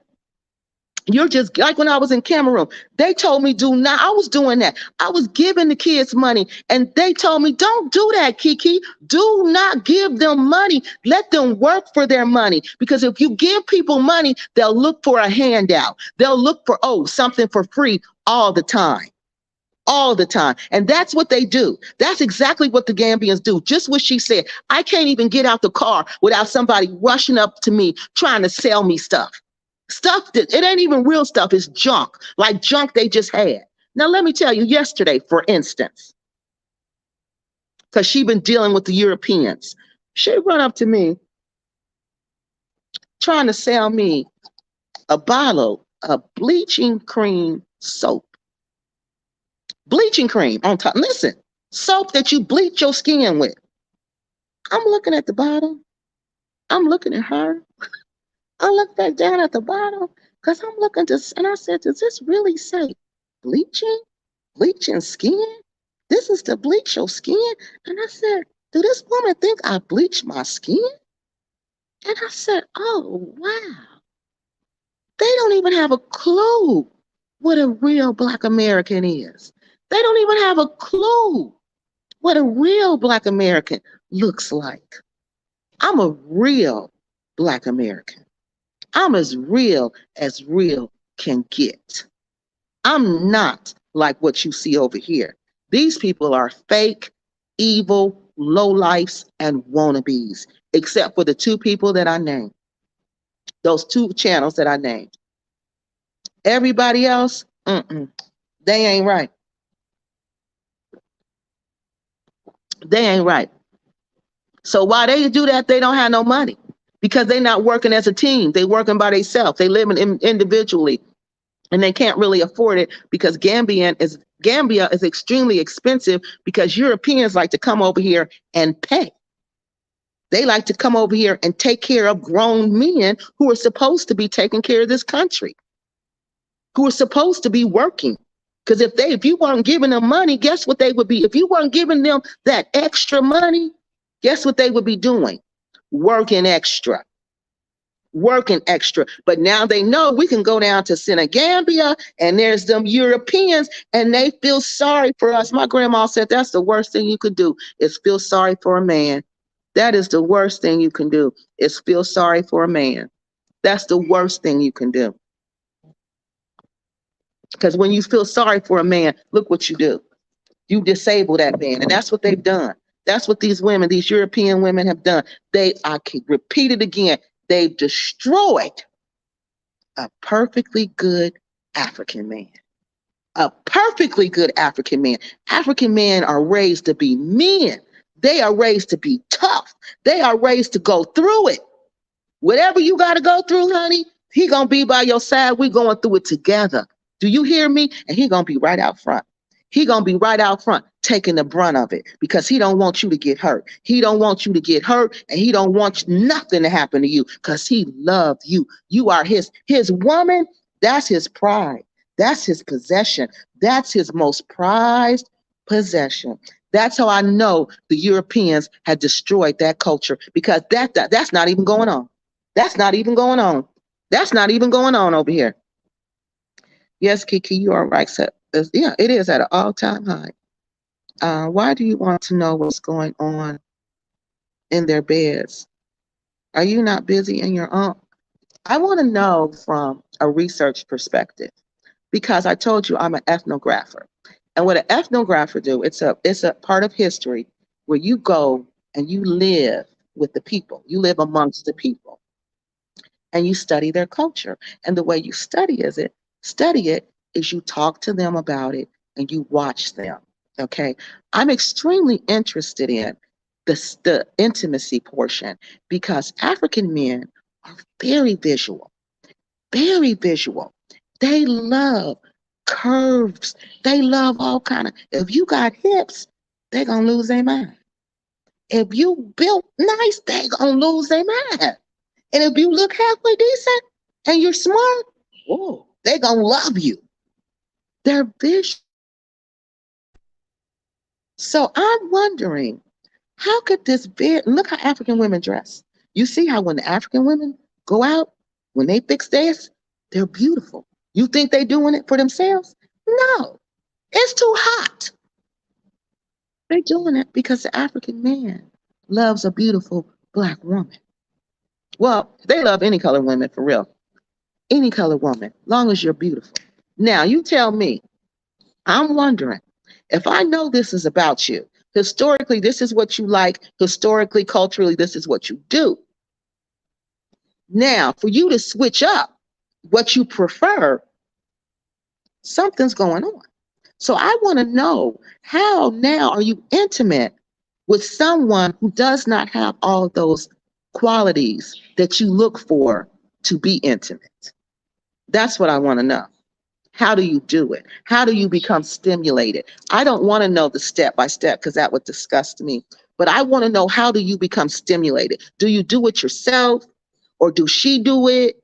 I want to know, how do they become stimulated? Because I want to know for a visual man, how do you become stimulated by a 75, 80-year-old woman? That's why. But the details, how it goes down, I could care less about that. But from a research perspective, yes, people study sex. That's a whole field. There is a whole field that you can study sex. Yes, sex is a very interesting subject. It's called human sexology. I think, what's it called? I forgot. Human sexology or something like that. But it talks about sex. You just study sex. You study sex and you study how people have, and I took the course in it and it was very interesting, but I didn't want to change my major and go into counseling. Most counselors, there's sex counselors. So they got to have sex courses and they got to have people who study sex. So that's why I want to know from a professional and a research perspective, because I'm wondering, how does a visual man, because what you like in sex you cannot unlike, okay? So I'm wondering, how do you go from liking visual to nothing? Because there ain't no visuals there. There ain't no visuals there. It could be, I could be concerned about what's going on in general, but not interested in such details. Well, I just explained that to you. I want to know, how do you get stimulated when you're when men are very visual? Okay. So I want to know, especially African men, because that's my area of specialty where I study. And I know personally, if you are a very visual man, how do you become aroused when there's nothing visual pleasing there? That's not pleasing to you, because I know what's pleasing to you. History has showed me years and years what's pleasing to you. So everybody knows what's pleasing to them. So that's why I'm interested from a research perspective. Mainly white Europeans who are involved. Yeah, they are. I told you, yeah, that's what I see. I see it. I see it big. There may be one or two black ones up in there, but honey, it's sad. Passport brothers known for pumping and dumping, drilling young. Oh, and defiling. Are you serious? I believe it, honey. And tell them they're gonna marry them. And you know, the marriages here are traditional marriages. You know, the people who are looking for visas, most Muslims do traditional marriages. Their marriages aren't legal. So it's between you, God, and the imam. It's just really, it's a religious, it's a promise you keep to each other. So it's really no legal commitment. You could leave out today and never come back, and that's it. There ain't nothing to keep you there. So that's what they do. You know, I had a feeling they were doing that, because they come over here, they marry these girls, have sex with them, and you know, once you have sex with them, it's going to be hard for her to get in another relationship, especially if she had kids, and especially after her virginity is gone. Especially. But they don't want to they don't want to, these African American men, these passport brothers, because that's who they are. They don't want the responsibility of the African man, y'all. I'm telling y'all, they don't. I'm not saying all of them is like that. I'm not saying all the African American men don't want responsibility, but there's a majority. There is a majority who do not take responsibility and who are not accountable. And that's what they want to do. They want to come over here because they got nice bodies and they're young and they want to come over here, jump up and down and go and move on to the next one. And I told you about the ones who weren't virgins. I told you what committee they're on, the itty bitty committee. They're the head members. Bumpsters are mainly folks who haven't even got basic education. Whoever this person is right. That's what they told me. They don't even have basic education, but they'll be able to speak multiple languages because their job is being the bumpster, and their job is knowing the language to speak with you. So their job is to entertain you, whatever that entertainment is. Sex, taking you to the clubs, taking you shopping, letting me disrespect you in front of everybody, like I saw in Gambia. I never saw that before. I was shocked. I was shocked. That bar y'all saw me at, right after that, this European lady is arguing with one of the bumpsters. She goes up to the bumpster. I kid y'all not. Points her finger in his face and telling him off. Oh, you did this and you did that. And don't you call me anymore. Pointing her finger in his face. He ain't saying nothing. She walk away. So I'm like, wow, that's how they act over here? And the Gambian men let them do that? I'm like, wow, what's going on here? So, you know, by that time, I done positioned myself and turned all the way around. Guess what? Guess what I see then? He's coming out the club Here, it's like 5 other guys pushing him out the club because him and this woman that almost got in a fight in the club. Yeah, this European woman doing all of this to this grown African man in his country. Yeah, he could have been Senegalese, I don't know, in his land. Yeah, but this is what they do because I'm paying for you. You're nothing but a male prostitute. I don't respect you. You just come and satisfy my cookie. You just serve my cookie, and that's all you do. I don't owe you any respect. And after you're finishing servicing me, I'm going to go to the next one. She was one of those. She wasn't the ones that's going to buy you a, or they hadn't put a spell on her yet. Their perspective of governments doesn't even compete. Unfortunately, the natives are also part of the problem. Their mindset needs to develop. Yeah, but that's gonna go through education, and that's what I was saying, y'all. Oh, we got a whole bunch of comments, y'all. I got to get off here. They eating. They done left me downstairs and went outside to eat. Oh, thank you so much. Wait a minute. The folks Gambians police arrested during the vice sex tourism were 90% from other. Yep, that's what they said. They said they are not Gambians. They said, because you know why? Because your family would disown you. They would disown you. So I don't know where Visionary Love got the information that I said that sex tourism is supporting Gambian people. No, it's not. Because you're not going to even tell people you're doing it. That's what they said. They said no Gambian would do that. These people are coming from different countries. They are not Gambian. Yep, they are not Gambian. Interesting to learn how spirit all the repasts are. I don't understand that. Interesting to learn how saint all the repast. Who said they were saints? Nobody said they were saints. Did we say that, y'all? Visionary Love Lady, what is you talking about? What are you talking about, woman? Think he didn't expect you to participate in a victimhood. Oh, I don't know what you're talking about, Visionary Love. I've never been a victim, and I never will be a victim. Even when my family was brought to this country, we were not victims. We were prisoners of war.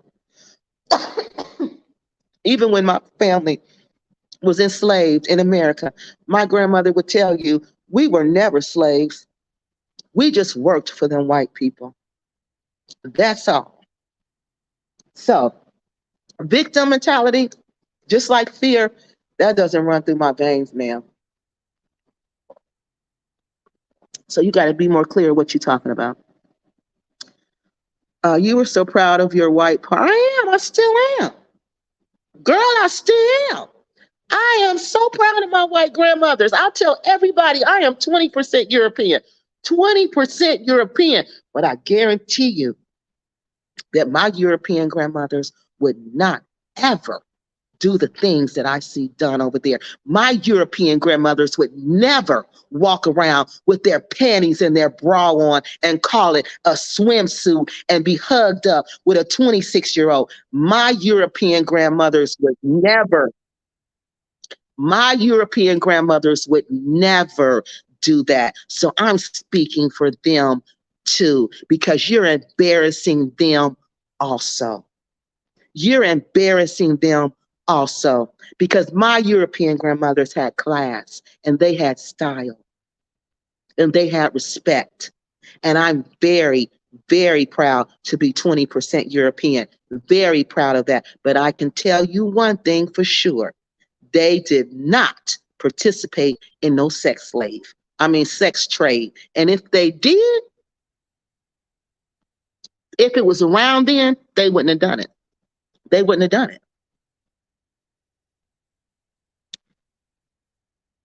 Oh, I don't, you know what? My relationship with my ancestors is not about you or anyone else. Whether you take me seriously or not, I don't even care.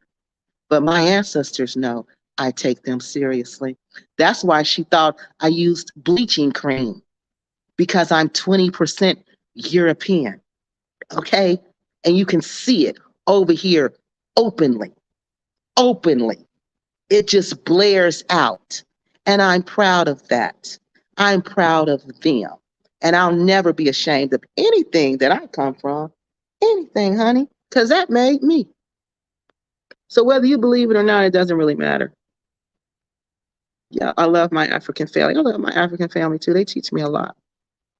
Being a school dropout puts a youngster, yeah, for everything, honey, for everything. That's why it's crucial. That's why something's got to be done because these people are young, and Gambia's population is look like it's younger than Nigeria's. So what have they got? I told you they're not going to hustle hard like the parents. They're not going to hustle hard like that. They're going to run down there where they can make some quick money. If they can't get no education, that's what they're going to do. That's what they're going to do. You start to look jealous about whites, and listen, y'all.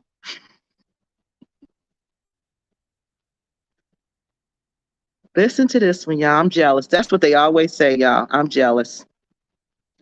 You start to look jealous about whites and young Gambian girls, thinking they are jealous about you. They are. They are jealous of me. They are. They want to beat me. They sit and they look at me up and down and say, hey, y'all, excuse my arrogance, but I'm about to get real arrogant right now. They look at me and they say, dang, she's pretty. She look like she got money.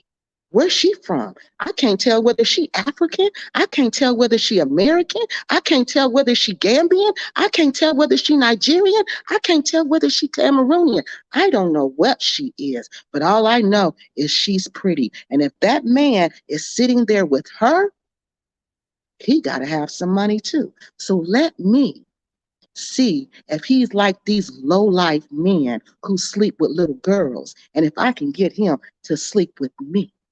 So, baby, it ain't about being jealous. It's about that. It's about the game that is played over here. Like I said, y'all messed the whole game up. Because, see, that same little girl, those same little teenage girls who do that, but they ain't getting nowhere with me because all he say to them is assalamu alaikum or walaikum salam. That's it. That's it. Okay, like I said, he's very conservative. He don't do if he was gonna do that, he would do that before he got me. He would do that. He wouldn't wait to be with me for 3 years and then be like, oh, okay, I'm that don't even make sense. And they don't even know. See, that's what I'm saying. He ain't even that type of man, and they so foolish. They don't even know that. So I'm jealous of Gambian girls with no education. So this is what I'm jealous of. Girls, I'm a grown woman who's been to Africa 12 times. Listen to her argument. Listen to these people on YouTube's argument who say I'm jealous. Listen to what I'm jealous of now. I'm jealous of a Gambian girl. Okay? A Gambian girl who 9 times out of 10 has had female circumcision. So she don't even have all the parts. I got all the parts. Every last one of them. Okay? So she ain't even have all the parts. So she can't compete with me down there because I got it all. I got everything. Okay? So she can't compete with me there. Okay? Then I'm well educated. African men love women who are well educated. So I'm well educated. She's not. She's still walking the streets of Gambia. And I'm taking planes to other continents. So what is to be jealous of? Because I want to walk the streets in Gambia with some flip-flops on and some secondhand clothes and no education. And I got to look at other people's husbands for money. That's what I'm jealous of. And hope he want to sleep with this cut up. All the parts ain't there. Hope he want to enter that because it's just a hole. And that's real talk, baby girl. That's real talk. Because that's how I have to talk to you. Because you try to twist my words. So I just have to get rough, rugged, and raw. Okay? So those are facts. I know what I bring to the table. I bring a lot. I bring a lot. I bring a lot to the table, honey. Know what you bring to the table. I bring a lot. That's why I quickly get up from the table. If the table ain't giving me what I want, guess what I'm going to do? I'm going to take all my belongings and leave the table. Okay? Because I know what I bring to the table. My Senegalese friend told me I was a triple threat. A triple threat. He said, you know why women can't stand you? And this was a Senegalese man who said, you know why women are so jealous of you? And I was like, why? Because I don't think I'm beautiful like that. I don't think I'm all of that. I just think I'm Kiki and I'm fun. That's how I describe myself, as fun. I'm Kiki and I'm fun. I don't go on about this. He said, this is what makes you the triple threat. You're humble, you're kind, you're smart, and you're pretty. He said most people don't have all of that. He said they'll be smart, but they won't be kind. They won't be humble.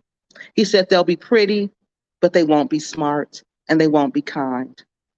But he said you have all of that. And that's why African men love you. And you look African. You look like us. So when we look at you, we see us. So you, madame, are the triple threat. Now, the triple threat isn't jealous of anyone. I don't have to be. Because like my grandmother said, jealous of what? She got the same, but she ain't even got the same thing I got. So how would be jealous of a woman who ain't even got the same thing I got? She's still trying to get where I'm at. Now, come on, visionary love. Come on now. Get your story together, woman. Yeah, I'm trying to get out here. Women who can't provide children visas or money, maybe you should ask your African partners. Exactly. Because that's what I do. That's what I do. So what we together for? What's our goal? Yep. I movement. Yes. What is our purpose? Yes, he's right. I don't know if you're a man or a woman. He or she is right. What is our purpose? What you want from me? I can't have kids if they don't have kids. Because if they already have kids, then there's no point in saying that. Because they're gonna say I already have kids. So, but if they don't have kids, and if they're young, it's even if they have kids and they're young, and they ain't gonna be that. Yeah, no, this ain't gonna apply unless the person has kids. Okay, it ain't gonna work. Because then if you can't have kids and he don't have no kids, that's gonna be detrimental to your relationship. That's the deal breaker. But he gonna pretend like it ain't a deal breaker. He gonna pretend like, oh, we can go to eat vitro, or we can adopt kids, or we can do all that. But really, we can't. If you can't have no baby, I'm gonna cheat on you, or I'm gonna divorce you, and I'm gonna leave you. One of the two, one or the other. Okay. So he's right. This person is right. Just ask. Just be like, okay. So what's our plan? What's our goal? How do you visualize our relationship? Let's see what they say. See what they say. And if they don't say, I just want to get to know you. I just want to know what you about. I just want to spend some time getting to know what kind of person you are. If that answer ain't all about you, and this building this relationship, knowing each other, there should be no money in there. There should be no visas in there. The next thing you should hear is, okay, when are we going to see each other again? When will you come back? Or when will I come? Wherever you're at, I don't know. But that's how that conversation should go. This person is exactly right. Because if it's not going like that, you fooling yourself. You fooling yourself. You need to ask this man straight up what you want from me. Because I do that. I do that in a heartbeat. I look them straight in the face and say, oh, really? So what is it that you want from me? And I'll let you know if I'm going to give it to you or not. I'll let you know. That's why they like me, though. African men love me, y'all. They really do. They love some Kiki loves Nigeria. Ex-colonials have similarities to neo-colonials. Okay, y'all, I gotta go. Hood behavior is disrespect. Yes, okay. Okay. Okay. Well, we don't call, see, hood behavior at home is not, that ain't what that means, visionary love, because the hood isn't always disrespectful and inappropriate. There's things in the hood that are good, like building a sense of community, looking out for each other's kids. Disrespectful and inappropriate is the bad part of the hood, but all the hood is not bad. And that's just who they are, because the hood is not disrespectful and inappropriate. Okay, the disrespectful. I mean, the hood is a community. That's why we called it the hood and not the neighborhood, because the neighborhood was formal. You know, people didn't interact together. But in the hood, everybody know everybody. Everybody interact together. Everybody do things together. So that is not disrespectful. Some people who come from there are disrespectful. I'm not coming to Gambia to change everything, thinking they need to have my mindset. I'm observing and learning first. I don't come here with that mindset either, ma'am. That's those African repats, those African American repats who are here. Not one time I gave suggestions because I worked for the government in Kumba, Cameroon. I worked for Paul Bia's administration, ma'am. I worked for them. I had the opportunity to do a little economic development in Kumba, Cameroon. If you don't believe it, look it up. And I worked there. So I merely gave some suggestions from my professional background of what Gambia could do.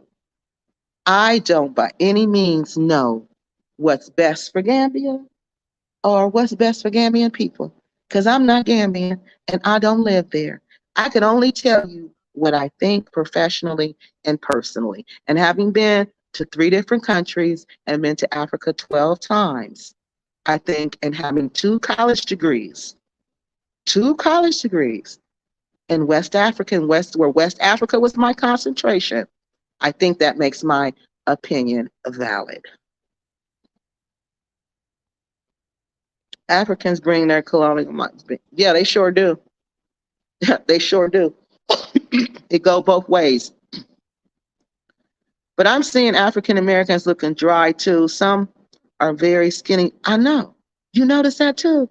That's why when the next video I do, y'all, we gonna do live, we gonna talk about that. They lying to us. They looking sick, sickly, hungry. I told y'all it's bad over here. Y'all think I'm playing? Why y'all think I'm ready to go? I'm ready to get up out of here, like the kids used to say when I was in school. When I taught high school, y'all, the kids used to say, "I'm ready to get up through." And I was like, "What does that mean, up through?" I used to try to figure it out. I would say up and then through. Through means to go through, go out or in, and up means to up to movement. I'm ready to move. I'm ready to go, and that's how I figured out what it meant.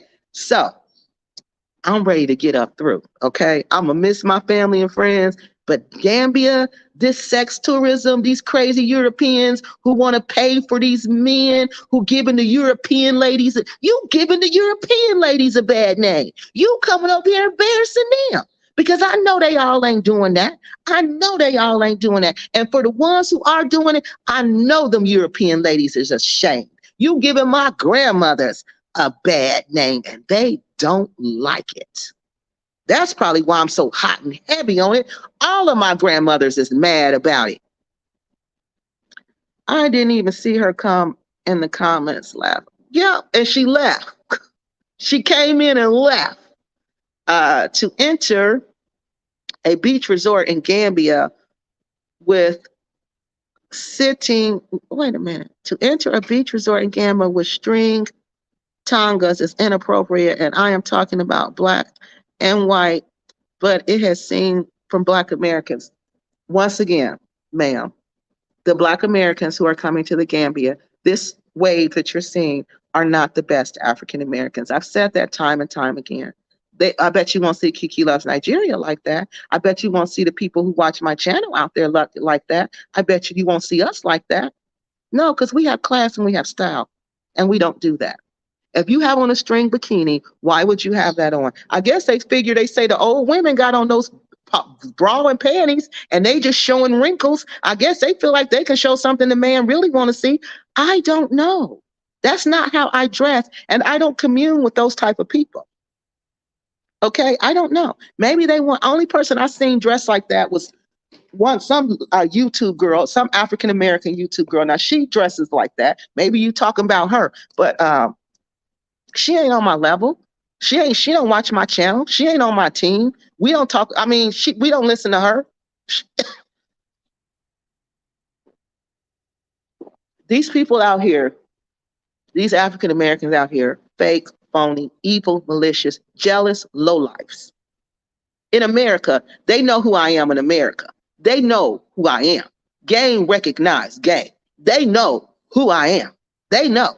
They know this is a professional lady, and they know she about her stuff. Okay? They know that. All them people I talk about know that 101%. Okay? You don't have real Americans like me coming over here. Not yet. Not yet. Because these people are lying and they're attracting the wrong type of American. Okay. For one, they want people who are vulnerable. When did I tell you they was trying to attract me? Right after my mother passed, right when I was in the most pain of my life. Then they're telling me, walk away from everything you love, even your kids who were in pain too.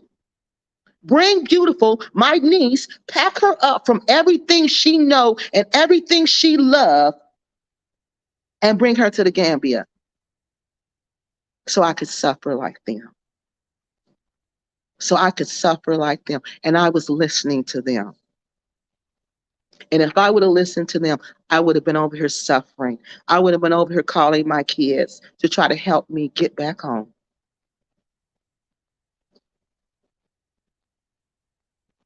Gambia is known as the I can't read that. Destination. Oh, okay. Yoga tourism. Put it bluntly, to die. I didn't get that. Okay, I don't get this one. And put it bluntly, to die. When I look up Gambia, it comes up sex tourism. That's what comes up for me. And I can't be promoting Gambia to people, telling people, oh, go to Gambia with me. Let's do a tour in Gambia. Let's have a conference in Gambia, my school people. And then they're going to go and Google Gambia. And they're going to be like, what? This place? Sex tourism goes on there. Why would we want to go to a place with sex tourism? That's a problem. It's a big problem. I can't sell you on sex tourism. It makes it hard to sell when it's sex tourism. Yeah, this person, movement is this person is right. And y'all need to listen to what he's saying, or him or her, and ask these hard questions. What do you want me for? And if they start stumbling over their words, you're an opportunity. What? I've always dreamed of coming to the United States. What? So this don't have nothing to do with me? No, it don't, lady. It ain't about you. It's about me. Movement. Yes, you can find them online. Okay, I don't know what they talk about. Best comment chat. Okay. Kiki, I agree. I don't like to see exploitation neither, but from no. Yeah, I don't like it at all. I am black on Fridays. That's funny. What color are you on the rest of the week? It's the same in East Africa. I was wondering, because I don't study East Africa. I was wondering, so it's just Africa in general. Wow. Because I told you, for some reason, Europeans are excited about Africans sexually. Like they have this obsession with Africans when it comes to sex. I don't know what that's all about, but it doesn't surprise me. They want to feel it. They want to feel. I don't know what it is, y'all.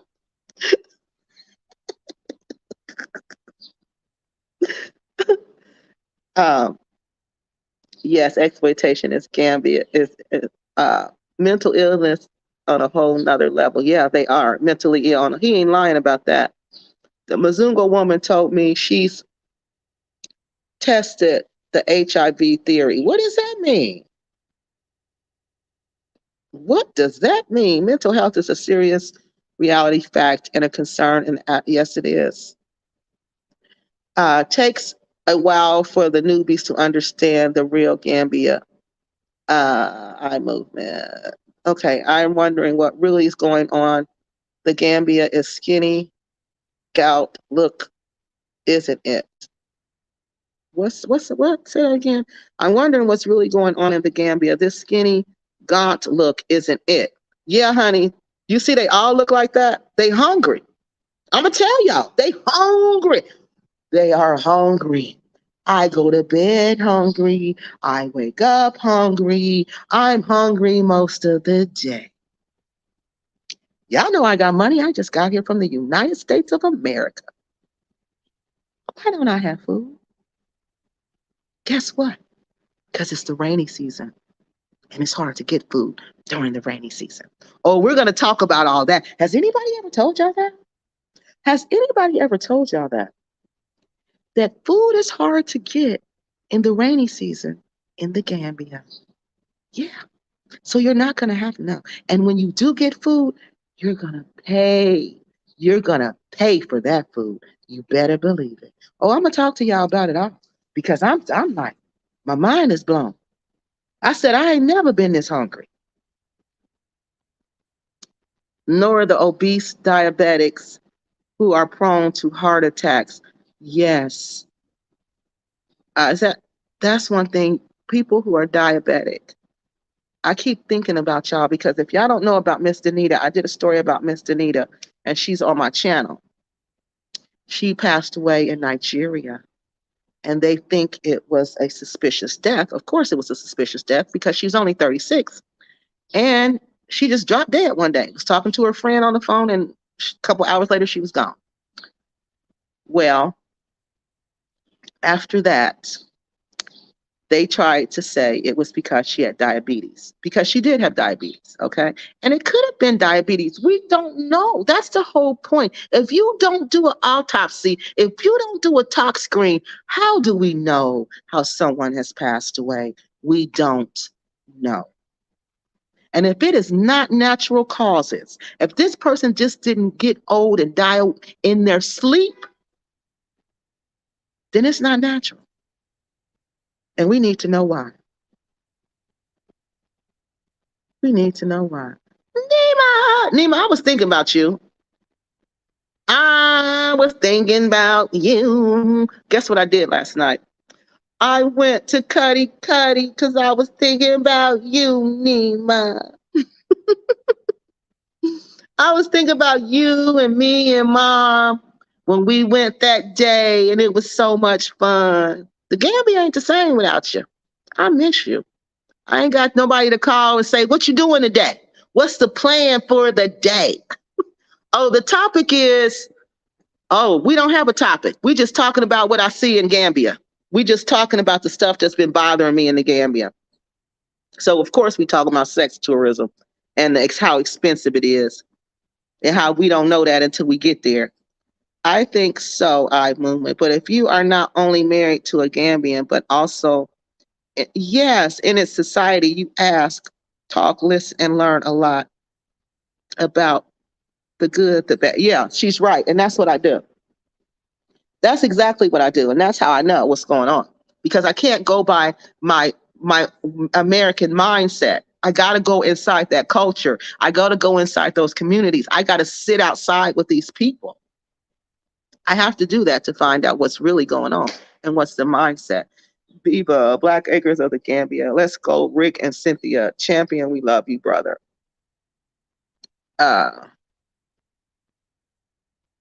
Kiki, there's an older man with many, many kids and still won't. Many more, I know. There'll be some like that. She right. She right. And if he like that, you better run, honey. You better run. You better run because you know he ain't taking care of all them kids. He can't afford it, even if he rich. Cheater is once a cheater, always a cheater. Black point blank period. Men and children. Okay. Make sure you hit the like button to my channel. I wish I could sing, y'all. I was singing all the time. Hey, Miss Pat was about to talk about you.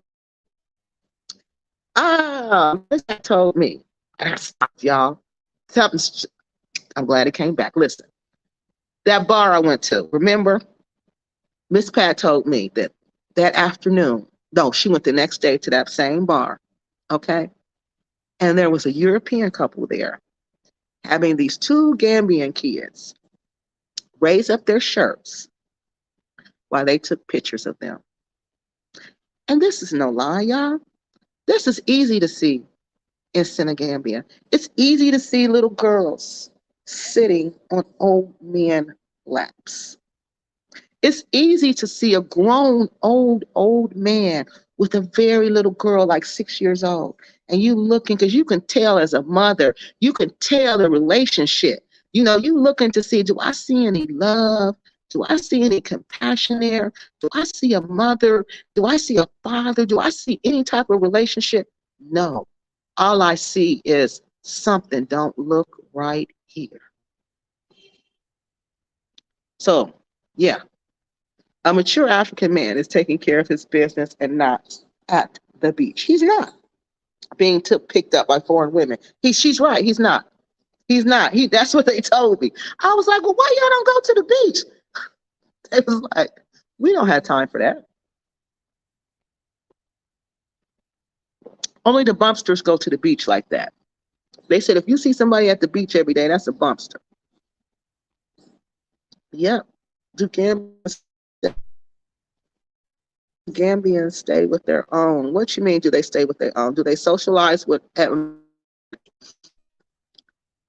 seemed like they stay with their own. Yeah. It seemed like it might be that you might see one or two foreigners somebody will bring in. But I've been the only foreigner around the people that I know. Yeah, I've been the only one. I haven't seen any more foreigners. And the neighborhoods that I go to, I'm the only foreigner there, and everybody knows it too because they come and say hi. She probably thought we were bleaching. Yeah, well, why would I do that?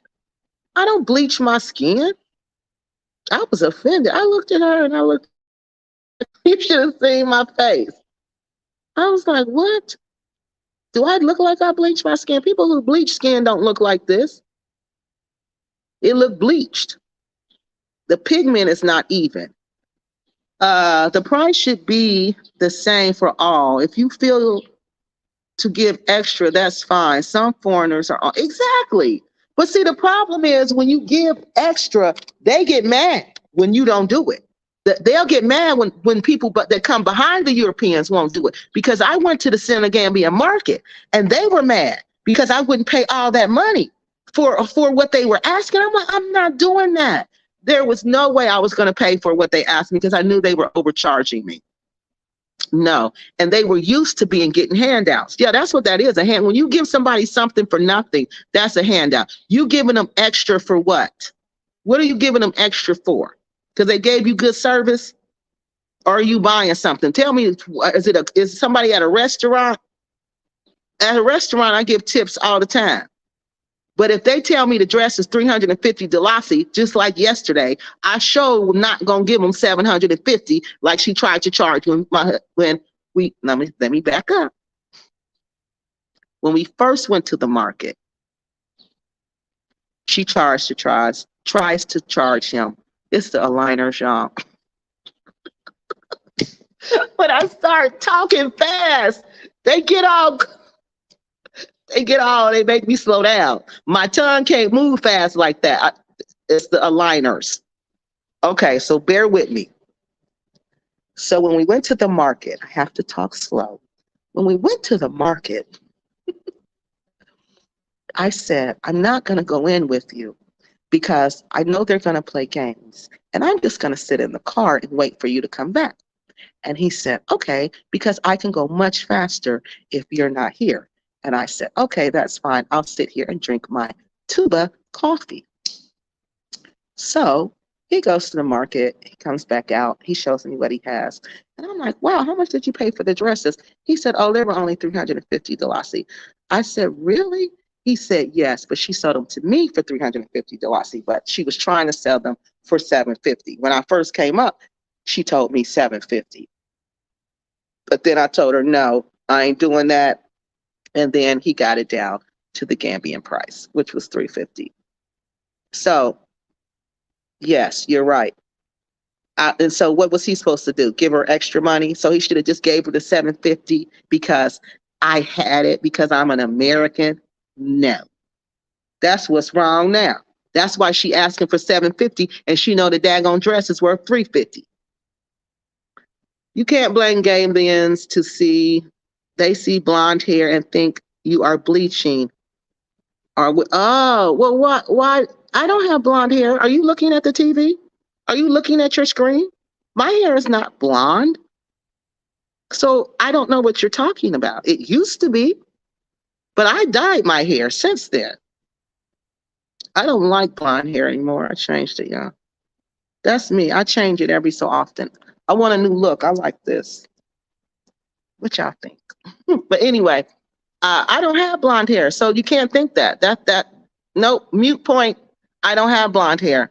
I was looking just like this yesterday. Exactly like this, like a black girl from the United States of America. Or from Senegal, or from Cameroon, whichever place you want to place me, or even from the great state of Nigeria.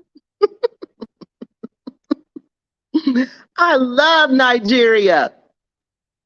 Males moon and complain for having a full financial responsibility and the burden. Yeah, they do, of taking care of their women. That's why you got to help. Everybody needs to help for real.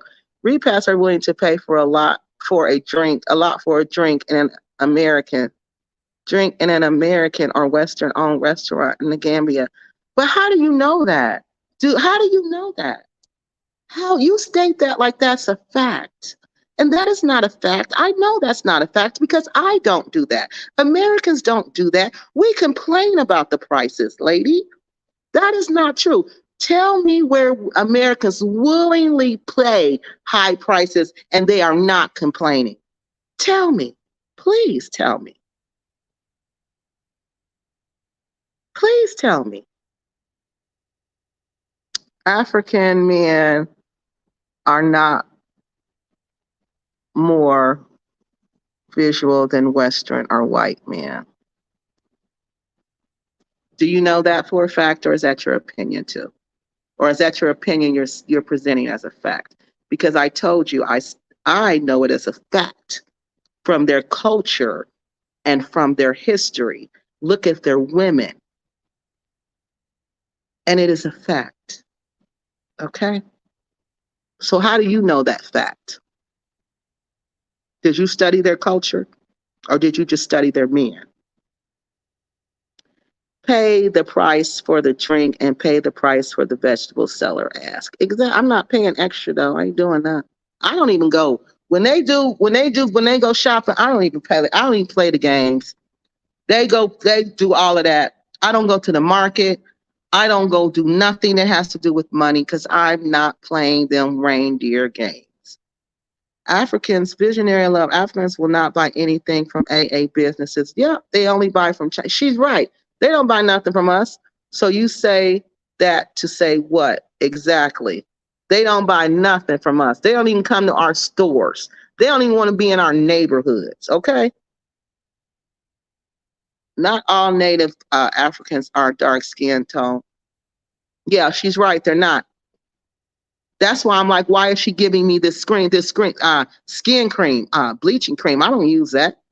I've seen Africans who were lighter than me. But I don't even consider myself light. My grandmother used to always tell me, you ain't light skinned.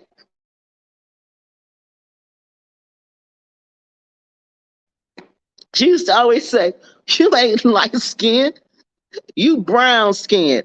You the color of the S word, y'all. Can y'all believe she used to tell me that? That's what she used to tell me. You the color of the S word. And I'd be like, what?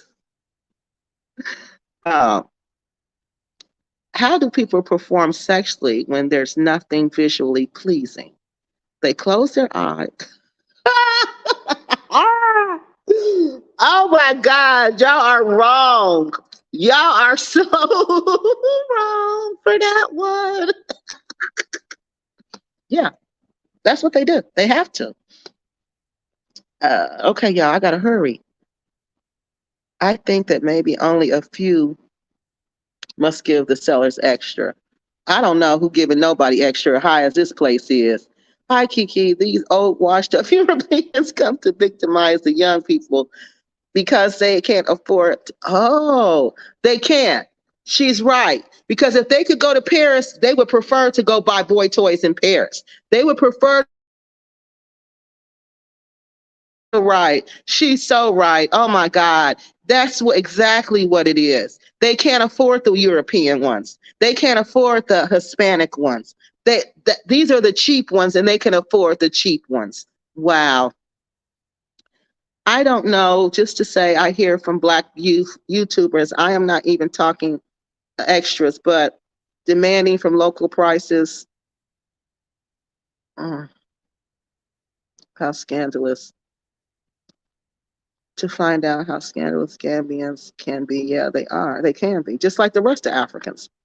I'm happy not to have any European DNA. You better, places and spaces, you better take your DNA test, honey. Because when I found out, I cried. I cried because I was told all my life I was Native American and African. Native American and African. I was not told about no European, nothing, nothing.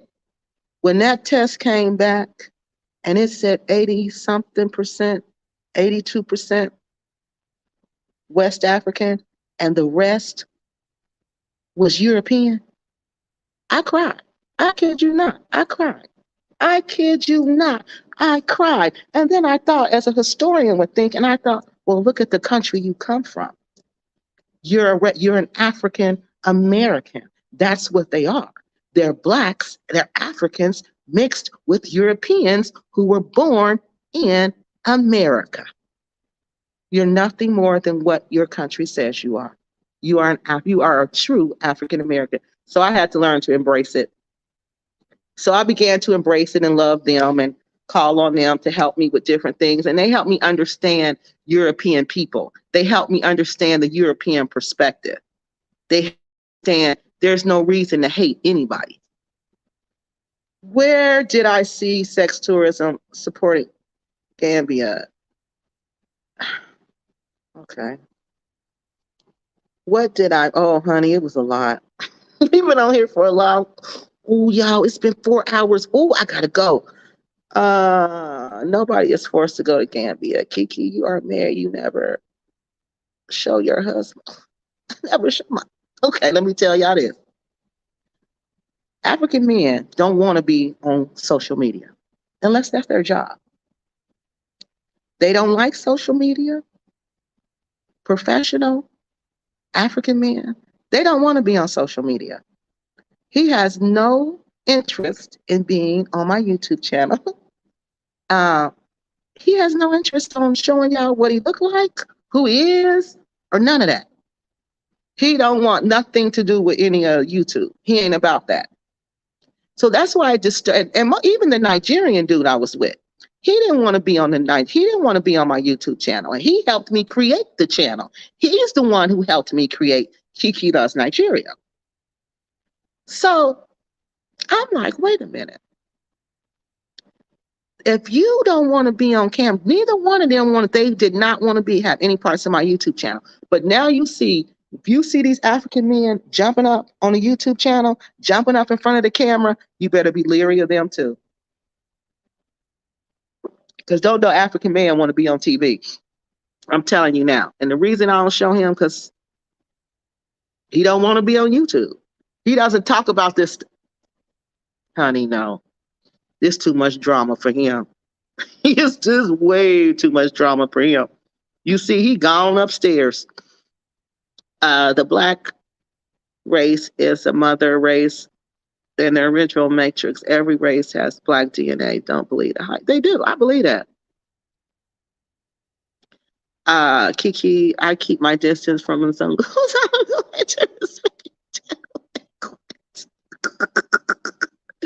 y'all are crazy. You're you're at my grandmother inclusive myself wouldn't participate in sex tourism. So no need to make it look like only whites would be into it.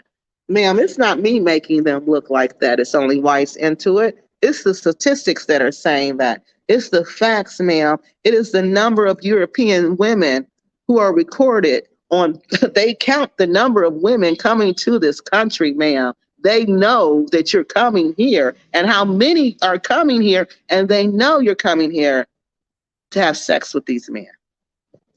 Okay? Because y'all told us. Y'all did a whole, BBC did a whole story, sex on the beach, and y'all told us. Y'all said, we go there because we can have sex 8 times a day with a different man. No, with 8 different men a day, as many times as we want. Yeah. All right, y'all, I got to get up out of here because I know we got to go do something. But shoot, y'all know I'll be waiting for this sun to go down. But it was nice yesterday. Love there for love. I am not into starving. Yeah, nor doing bad. See, nothing's appealing about the Gambia. I pass. Yeah. Yeah, see? That's what happens when you have a sex tourism reputation. If you're not interested in sex tourism, you're not interested in going there. Because I only went because I knew somebody who was going. And I was working with them. So that was the only reason.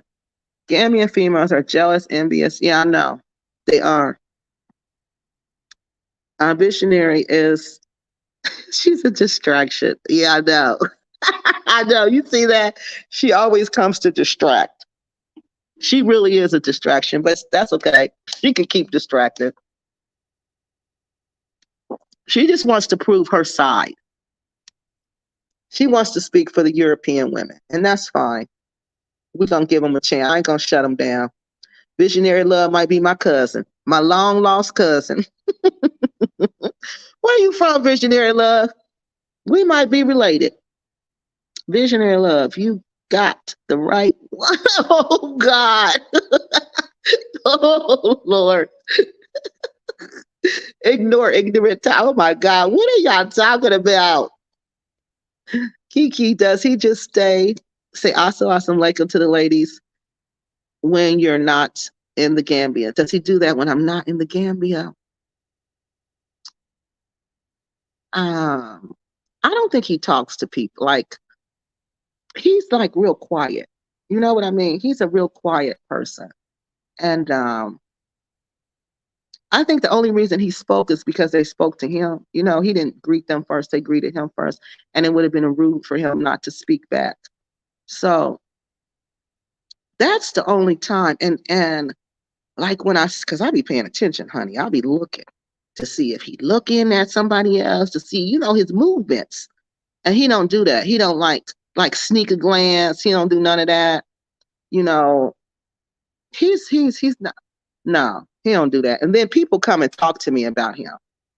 You know what I mean? Like, people will come and tell me what a nice person he is, about his reputation. He come from a good family. You know, his family is known. You know, how lucky, they used to tell me I was lucky to be with him. I used to be like, no, he's lucky to be with me. What you mean?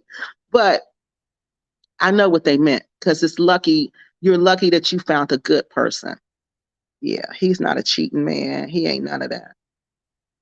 He ain't none of that. Coming with both barrels loaded for missionary love. Too bad your vision didn't get you out the Gambia. Oh my God. Stop Playfair.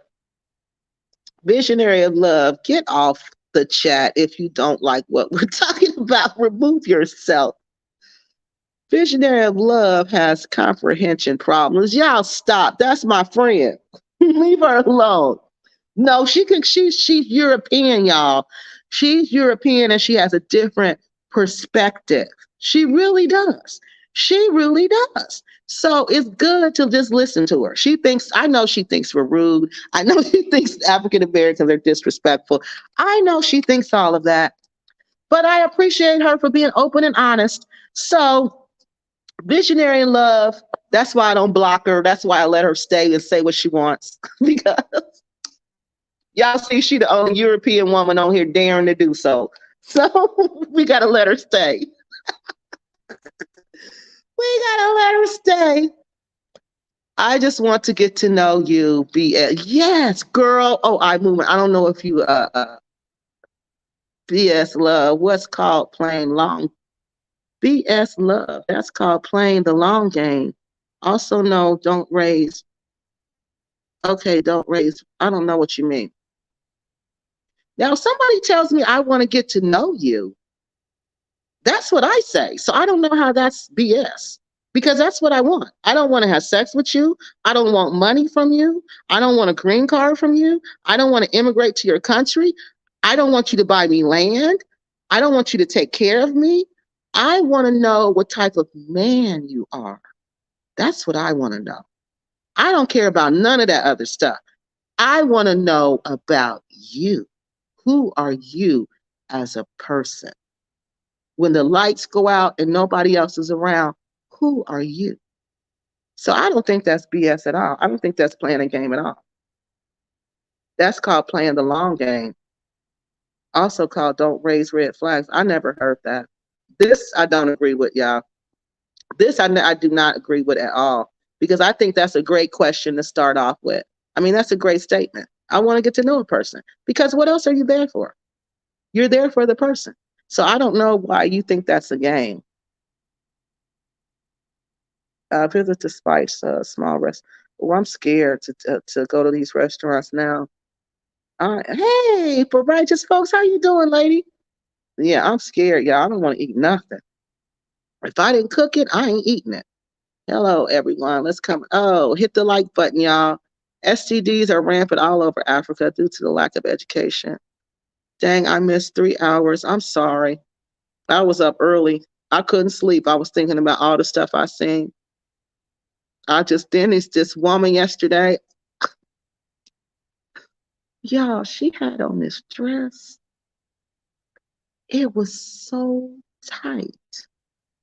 She looked naked almost. And I was like, why in the world would this woman have this on? And I couldn't believe it. I just couldn't believe it. And I was just up thinking about that, how, this country, these women are just looking like prostitutes, just dressing like prostitutes. Did I block you? I didn't block you, visionary love. Did I? And I don't think I blocked you. So you have conversations, but blocked me. No, I didn't block you. I ain't never blocked you. Are you talking to me or somebody else? Skinny bone people, they are though. They hungry. I'm telling you, they hungry. Read in context. Okay, I'm sorry. I don't have my glasses on, so bear with me. I'm looking for them. I don't know what I did with them. And this typing is small. The weight loss I'm seeing in Gambia is associated with anorexia. Yeah, they hungry. They hungry. I'm telling y'all. They hungry. I'm hungry all the time. And you can't even stock up on food. Another issue. You can't even stock up on food because the lights will go off. Even if you got a backup, the backup cannot operate your refrigerator. It doesn't have enough power. So guess what? Your food is going to spoil. Guess who that happened to? Moi. My food went bad. Yes, we had just went to the grocery store. I had something to say about jealousy of a young girl's, but controversy is too controversy and factual statements are not supported. I won't waste my time. Okay. Please ignore ignorant, hypocritical, uneducated comments. The woman of no color really got triggered about Kiki's words about unattractive, unappealing folks. Wonder what? Y'all need to stop. She slept with many African men with no problem. Who? Who slept with many African men with no problem? What are y'all talking about?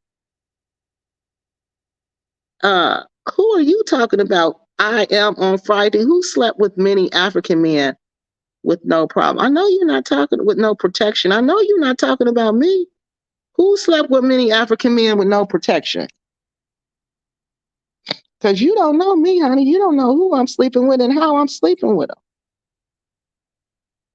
Responding to what is said, there is what said here is distracting. Okay. Wow, rainy season, there will be starving. Yeah, they are.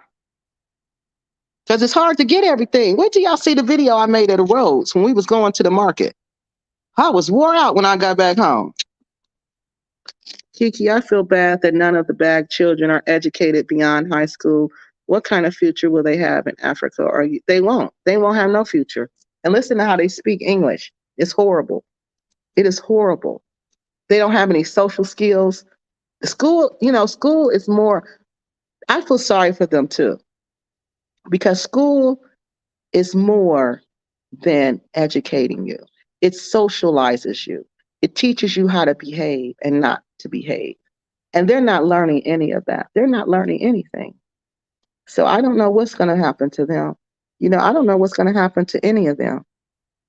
I don't know what's going to happen to them, but I know that land is a lie. That's a big lie that they're telling their kids and everybody that when they pass away, that land goes to those kids. That's a lie, y'all.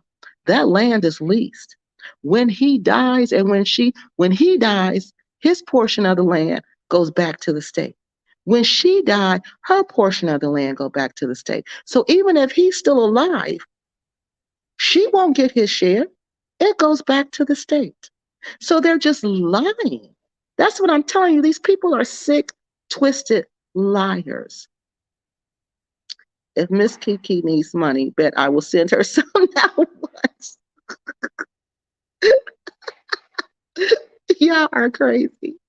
Visionary of love. If you not like what we are talking about, get off the chat. This is true. Y'all leave her alone. Kiki, majority of the people in Europe are not. I know they're not at all. You are making up narratives because, I don't mean Europe like that. I mean, I find that hard to believe, visionary of love. I don't know. I think they are. Just from like through history, how the white people always, when it was always dealing with us, it was always sex. It was always something about sex. Even today, how they over sexualize us. So that's why I say that. So I don't mean just Europeans. I mean white Americans. I mean white people in general. And maybe they just find African people attractive. It could be that. Maybe they find African women attractive. Maybe they find African men attractive. And they just want to see what it's like being with one of them. Rainy season in the Gambia is also malaria season. Yeah, make sure you take your malaria med. Oh, I am. And I got bug spray. Hey, Mr. Johnson, just tuning in. Next, everyone bleach. Now, not everyone bleaches their skin now. The guy with the kids was actually a good dude, but I needed to be a second wife. He wanted me to meet him, and I never dated. To no way, shape, or fashion. Some of them are just living in their culture. Yes. Now, see that I couldn't do that. I couldn't do that. I can't share somebody. I can't. I can't. So you have to find somebody who don't want us. They don't want to do polygamy. And there's a lot here who, I mean, I'm not gonna say a lot, but you can find one who does not want to be polygamous and who has kids. Because I'm not doing that. Mm-mm. Afro Diamonds, Visionary Love, and all the Gambians steer away from the exploitation of children. They say it doesn't exist. Oh, yes, it does. Oh, honey, you just got to come there and see it. I don't want to believe. I don't want people to believe they're lying. Yeah, because you see it. Oh, that's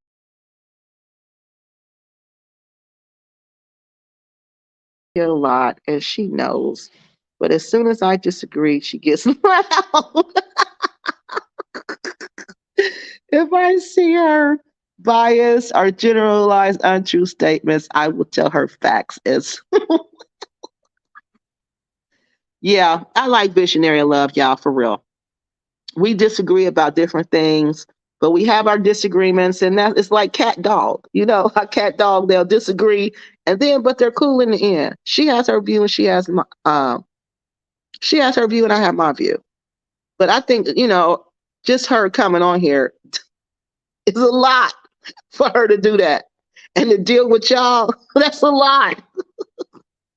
The man only has one wife, and all the kids are by her. Okay, so he wanted you to be the second wife. No, I'm not doing that. I mean, but if it's up to you, if you want to do a second wife, then you can do a second wife. I just don't like to share. I don't like to share. I don't like to share my man. I will share my food. I will share my money, but I ain't sharing my man. We ain't sharing that. Take your high IQ back to school and learn how to spell. Oh, God. 1 in 5 university students in the UK are sex workers. What? Oh, I know I have been with both, and I live on both in both societies. Right. I am studying societies. I am not mainly talking or interested in sexual behaviors. Okay, I'm interested in all of it. I want to know your sexual behaviors too, because that's important. Sex is very important to a community and to a society, and you need to understand the role that it plays in that society. Because you can't, like in some societies, you can't deny men sex. The women cannot tell the man they're not going to have sex. So you need to know that. You need to know that role, that sex is that important in that society that you can't even deny them men sex. Hi, Kiki. Your new hair care is very becoming of you. It is the color of. Oh, thank you. Oh, thank you. Thank you. Thank you. Thank you. Dubai is a popular and famous holiday destination. Yeah, and I don't know why they go there, honey. Hey, Edra. She is correct. Most Africans do not want to. No, they don't. They will not be on YouTube. And if you say you putting them on there, ooh, honey, they're gonna be mad. So I don't understand how these Gambian men be on here. I don't know that because I don't know no African man who's gonna get on YouTube and sit there and talk. No, and make videos. They don't do that. They're manly men. Manly men don't make videos. What are y'all saying? Visionary of love depends on the Gambian, so let her be, Kiki. Yeah, okay, thank you. What are you talking about? I am not depending on no one. I never needed to travel abroad to get a man. Good. Because I don't either. I just travel abroad because that's where my grandparents come from. And I pay respect to my grandparents when I come to Africa. Another problem is to see young people going to another countries and not working. What are they going to do about retirement? They don't seem to consider the future when they get older. No, they don't. They feel like they don't have a future. Sorry, I meant to offend. Okay. I don't show up anyways anymore, Kiki. I know you don't be on here like that anymore. Rick has a master's degree in green. Exactly. Yes, like they tell you they got all this education. Really? For what degree, what university did you graduate from? Because can't none of them produce their degrees. But if you tell me, can you produce all your master's degrees? I can go get them. Produce all your awards. I can go get them. Only thing I will not show you is my you have to show you my transcript. I think I have a copy of that. So they can't produce nothing.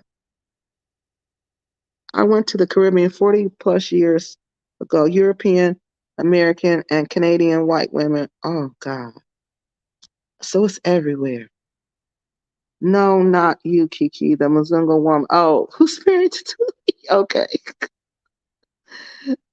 Thanks, Kiki. Yes, I am not having no one, but I am open and honest. Yeah, you are open and honest. She tell her side of the story. We want to let her. We want to hear it. Kiki, why do you dislike the Bag family so much? And what did they do to you? I went to their land, remember? You went to their land, remember? Now you have hated against them. Oh, that's a long one. Basically, I found out that Black Acres of the Gambia were scamming my people, African American people. I found out they were lying to us, and I found out they were scamming us. I found out that they had no real intentions on ever building this community in Africa like they promised us that we were all donating to. Remember, we were all donating to this community. Okay, we were donating either our time by watching their videos, or we were sending money, and it was a lot of us doing that. So when they started getting things built, I started seeing that they're not building a hotel. They're not doing a community farm. They're making things for themselves. They're getting a house for themselves. Then they started bragging about their 4,000 square foot house that they built by themselves, that they paid for, that they own. And they were talking about us in America and calling us basically we're losers because we have to work for Uncle Charlie to support ourselves, and they're living in the Gambia in a house that they paid for. And that's when I just lost it. I was like, these people are the ultimate trash. I watched you sit on YouTube and beg to build that house. I watched you sit on YouTube and lie to us and tell us this was going to be restaurants. It was going to be everything we needed when we came to the Gambia was going to be out at Black Acres. Everything. Only for you to flip the script once you got the money. Once you got the money, you build a 4,000 square foot house, and then you want to be nasty to everybody and think that you're controlling the Gambia and you control who speaks in the Gambia.